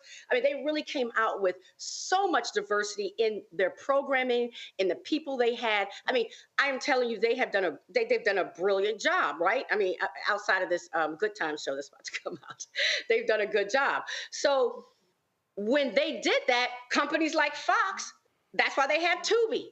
They realized that to compete in this world, so while they have Charlamagne and people discounting it, they know they need it. Well, here's the deal. Before I go to Matt, can we go to my iPad? This literally right here is a letter to the shareholders from the CEO of iHeart Radio talking about, and what do they say? The purpose of our ESG report is to increase transparency around our ESG efforts, including diversity, equity, and inclusion. So the reality is here. But what they'll have to do, though, is even when they say we've hired a black person, they have to allow Charlamagne or whoever black person they promote to speak truthfully. Well, first of all, he was speaking on Comedy Central, which is owned by Paramount. That was iHeart Radio. So funny. Well, again, no, it's so.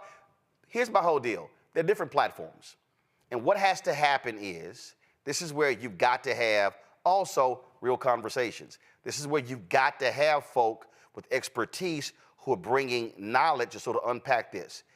Again, where he was correct, and I agree with, and I've publicly criticized it, where DEI fails is when it's performative, when they run ads, when they post stuff on social media, and they don't follow up with action. That's why I've been criticizing companies and their ad agencies.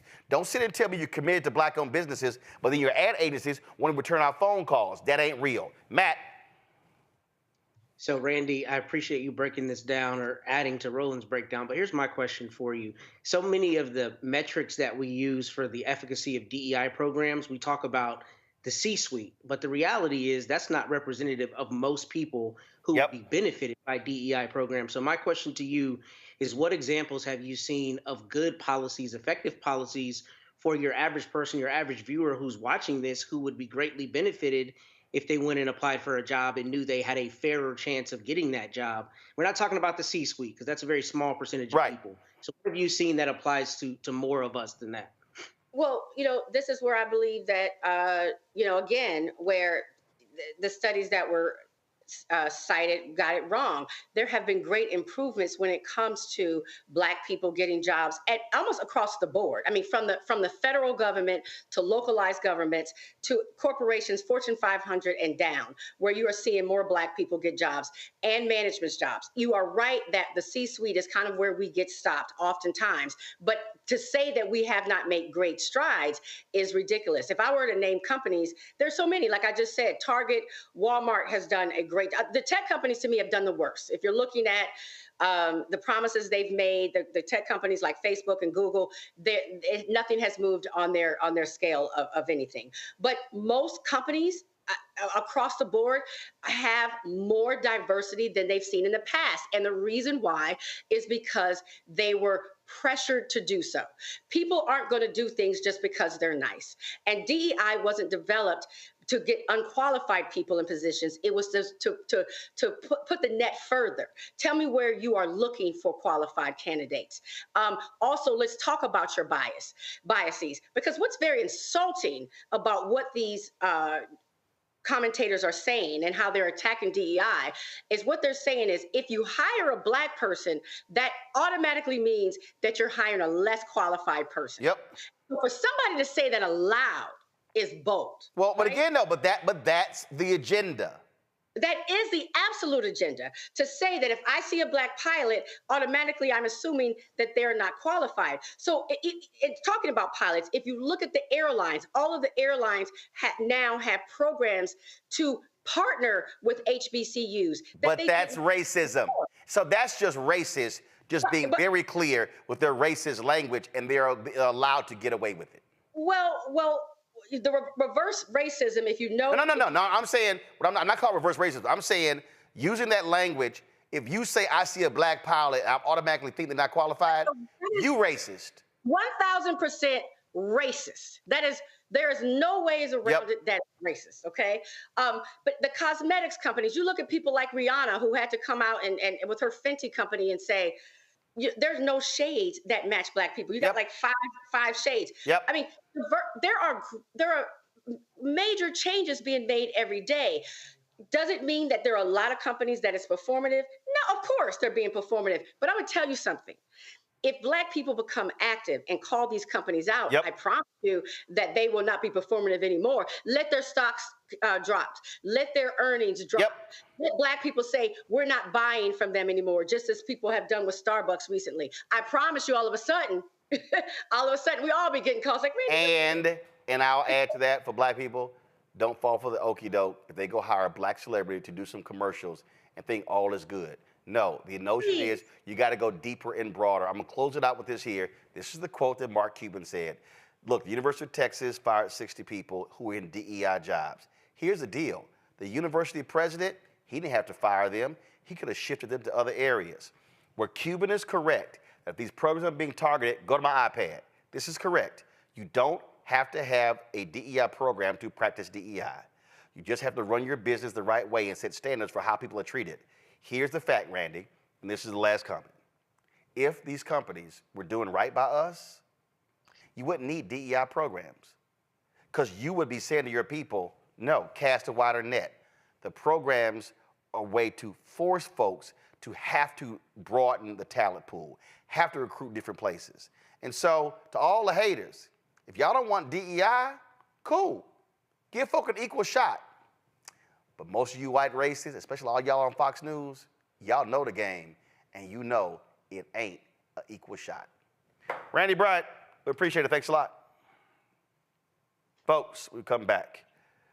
A math program using hip-hop lyrics to get kids learning math. Damn! Y'all about 45 years late for me. That's next. Roland Martin Unfiltered on the Black Star Network.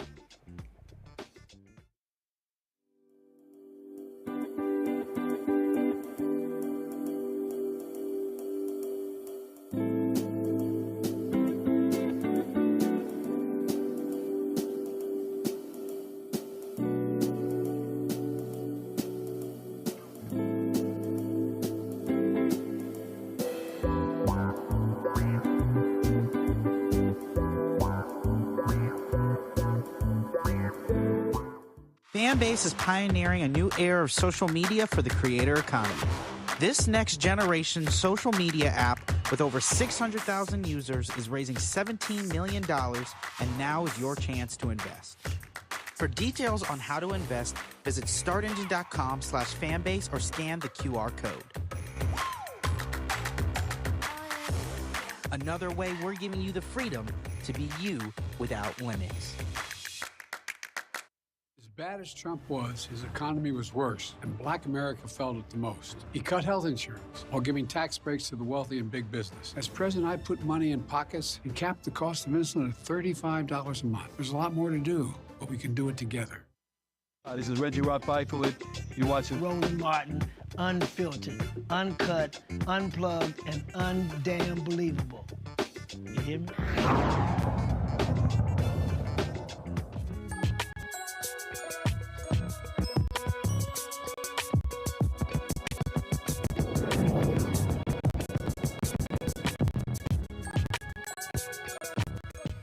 All right, folks, it's an innovative curriculum that connects hip-hop culture with math. Lyrical Math is a research-based, data-proven intervention program that builds students' confidence and mastery of numbers.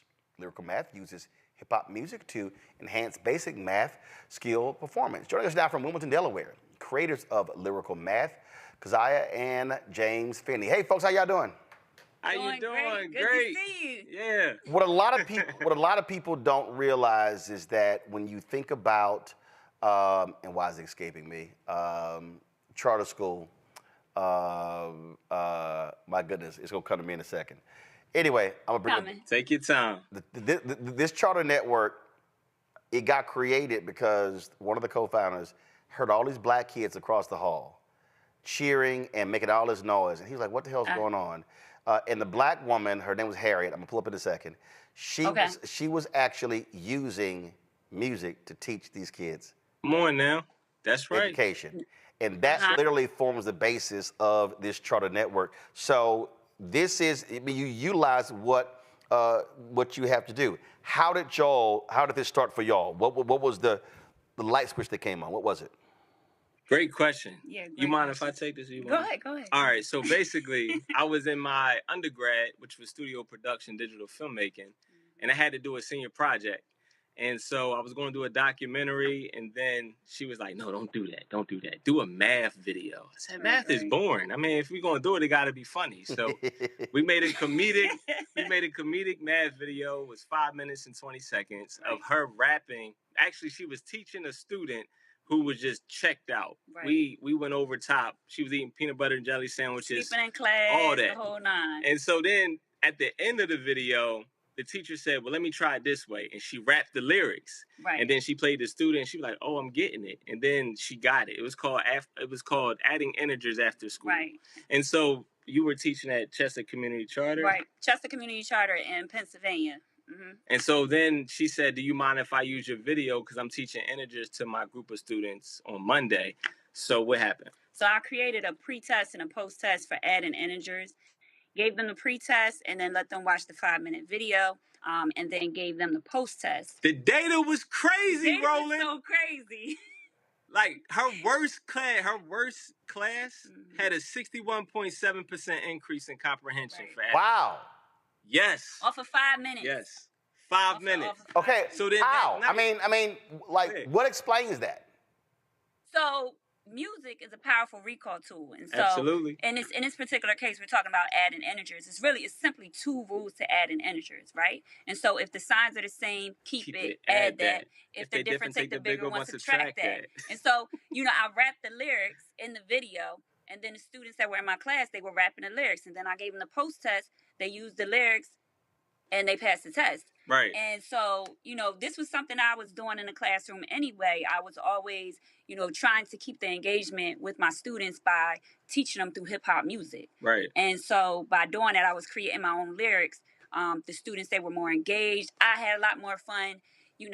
Classroom was just live. But once he used that as a senior project, and then we took the data, we looked at the data, it was like, wait a minute, hold on. So look, that night, I literally said to her that night, Roland, I said, how many people you want to help? And she said, as many people as we can. Right. And that's how we began creating lyrical math to where it is today. And again, it was. I mean, that is unique. I remember when Reverend Jeremiah Wright spoke at the Detroit NAACP Freedom Fund dinner in 2008. In his speech, he talked about how different Black people learn. Some are auditory, some learn kinesthetic, some learn based upon reading. So, for instance, my wife and I were raising my twin nieces. And what's crazy is that they're twins, but one of them, she learned better hearing. The other learned better her reading. And so one of the problems is that we don't actually assess how each child learns. And so we're just teaching one way and figure it out. You're talking about the multiple intelligences. Yes, absolutely. And that is a huge problem that we're seeing in America education. Like that. Talk to him, Miss Finney. Talk to him. Go ahead. I know you already know. So that's just a big problem. Like there's the large amount of teachers are teaching a traditional style. Yes. Right.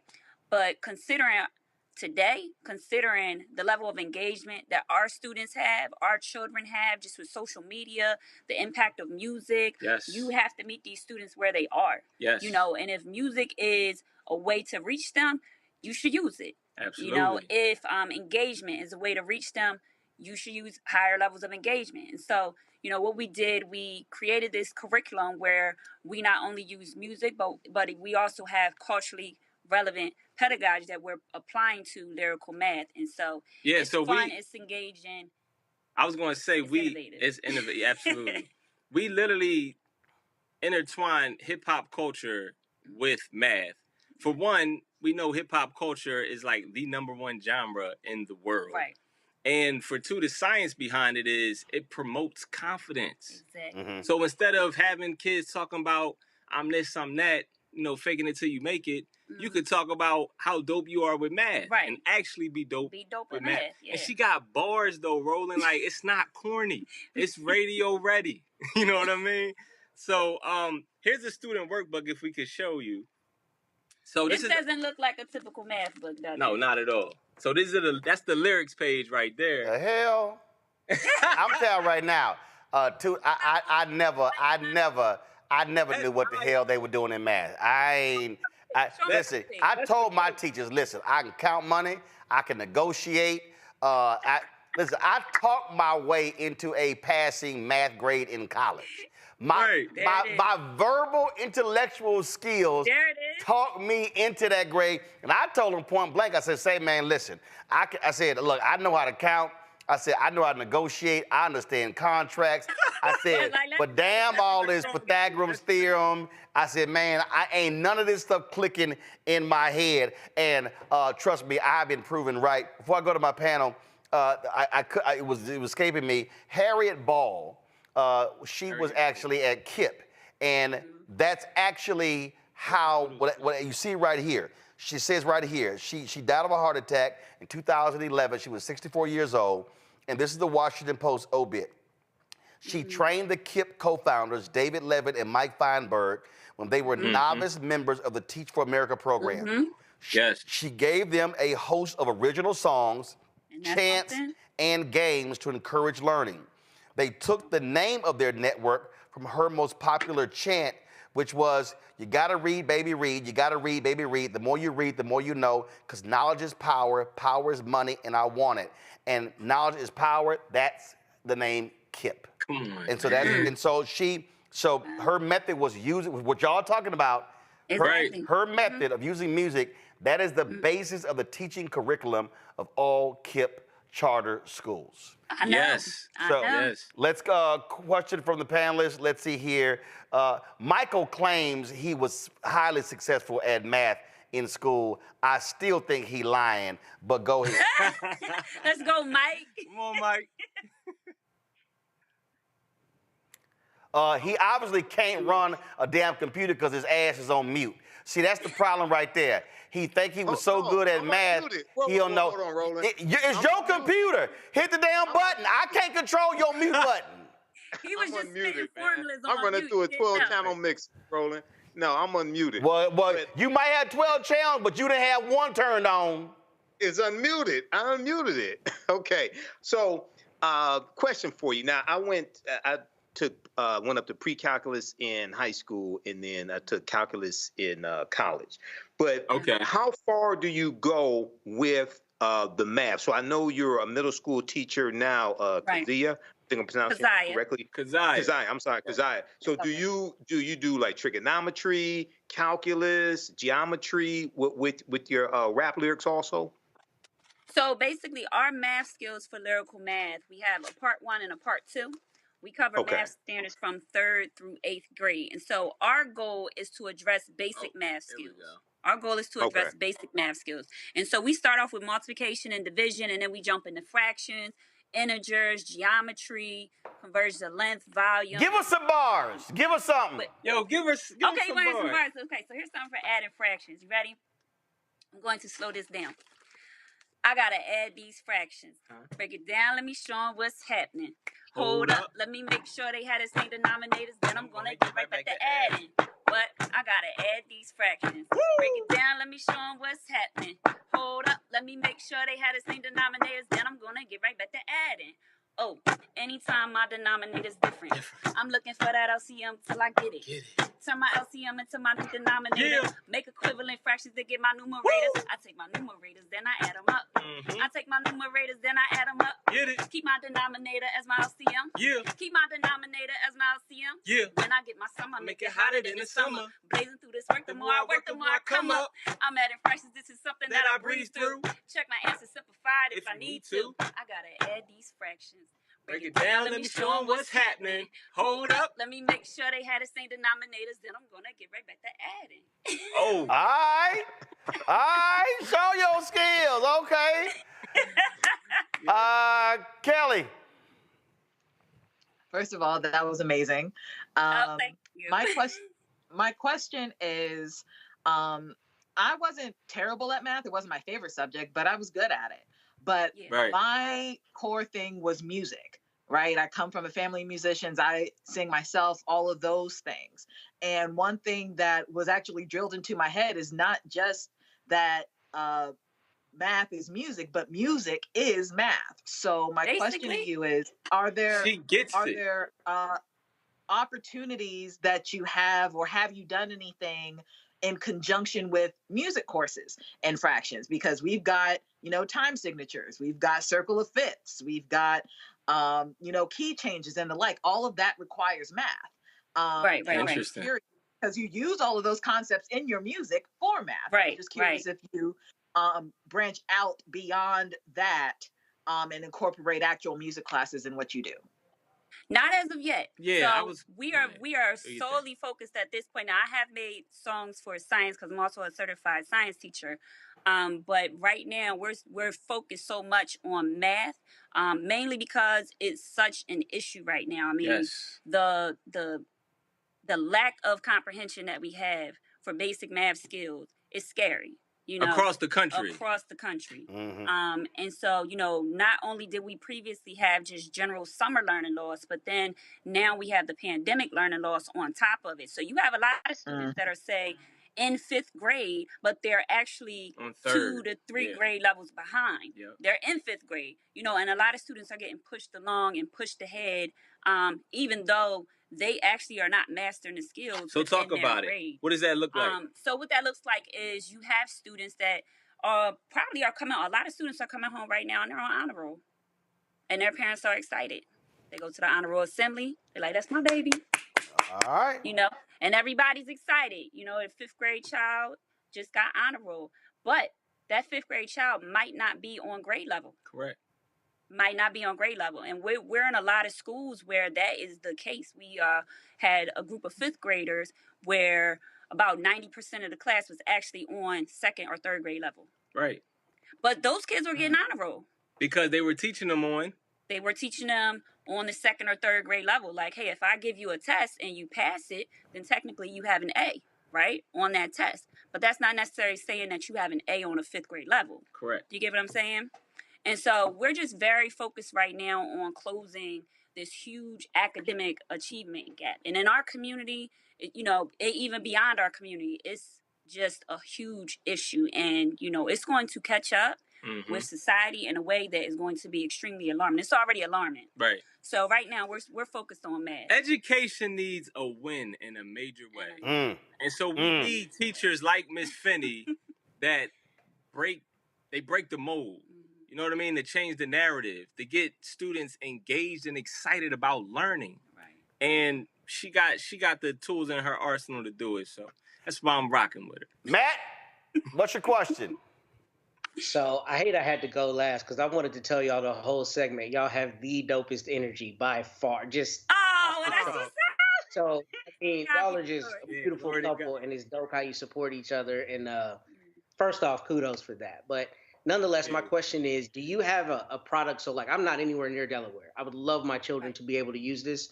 Do you have a way we can access that? I don't know if we talked about the he just put the plug. Beautiful. Thank you. That question? So we've been in lyrical math for 8 years now. We've built it up to where it is currently. It took 8 years to do so.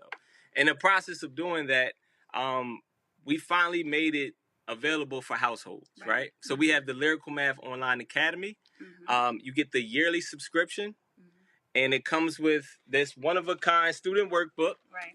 You get it mailed to your house, and then you get a username and password that child will log in and learn from Miss Finney on demand. Right. It's having a Michael Jordan of lyrical math in your household. Right. On demand. What you call it? The Netflix of math? It's like the Netflix of math. Pretty much. And so basically, you can be home and you can have your child, say you're making dinner, right? And you're like, I need you to work on some math problems just to brush up on your basic math skills.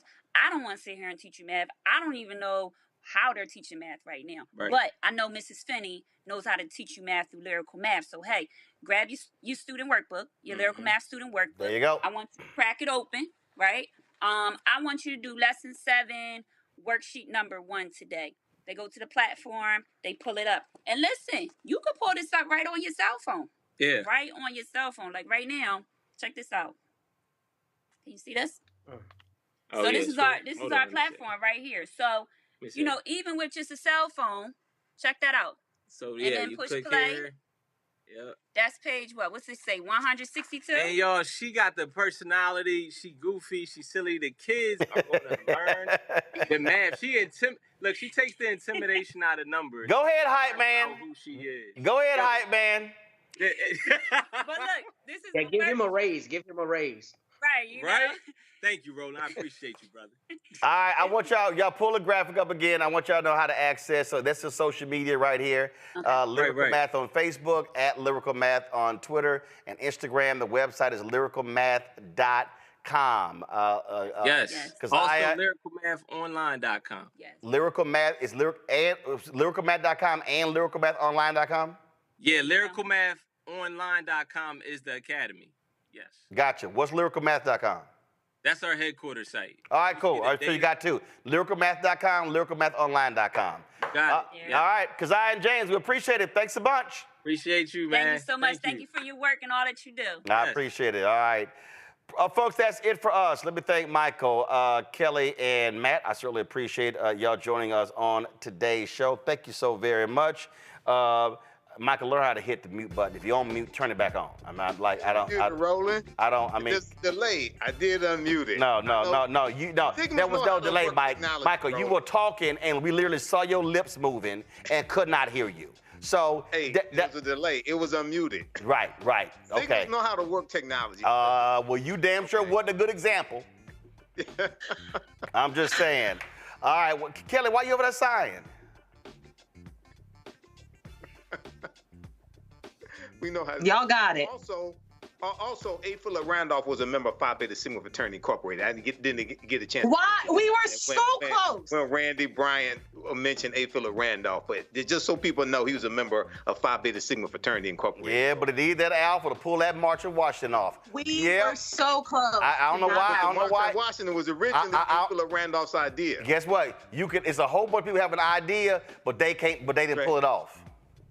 Well, he got Executive Order 8802 put in place by President Roosevelt to desegregate jobs in the Department of Defense for African Americans, which is why he called off the March on Washington the day before it was signed. That was June 1941.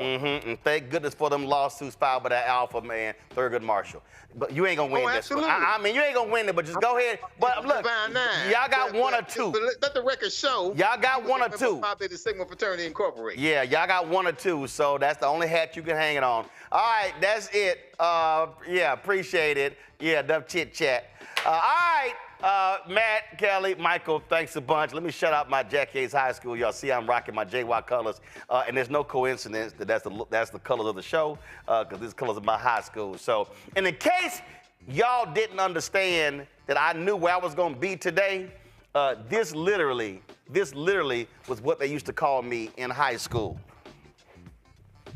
Y'all see that? That says Mr. TV. Just so y'all know, I was way ahead of the curve. All right, that's it, folks. Support us in what we do. Join the Bring the Funk fan club. Send your check and money order to P.O. Box 57196, Washington, D.C. 20037-0196. Cash App, $RM Unfiltered. PayPal, R Martin Unfiltered. Venmo's RM Unfiltered. Zelle, Roland at RolandSMartin.com, Roland at RolandMartinUnfiltered.com. You can also, of course, download the Black Star Network app, Apple phone, Android phone, Apple TV, Android TV, Roku, Amazon Fire TV, Xbox One, Samsung Smart TV. You can check our 24-hour streaming channel out. We're available on Amazon News. By going to Amazon Fire, you can tell Alexa to play news from the Black Star Network. Also, we're on Plex TV, Amazon Freevee, Amazon Prime Video. And be sure to get a copy of my book, White Fear, How the Browning of America is Making White Folks Lose Their Minds. Available at bookstores nationwide. Get the audio version on Audible. Y'all have a fantastic weekend. Good luck watching March Madness. Go South Carolina and Dawn Staley. Hope y'all have a great finish and finish undefeated and win the national championship. We got to bounce. Holla!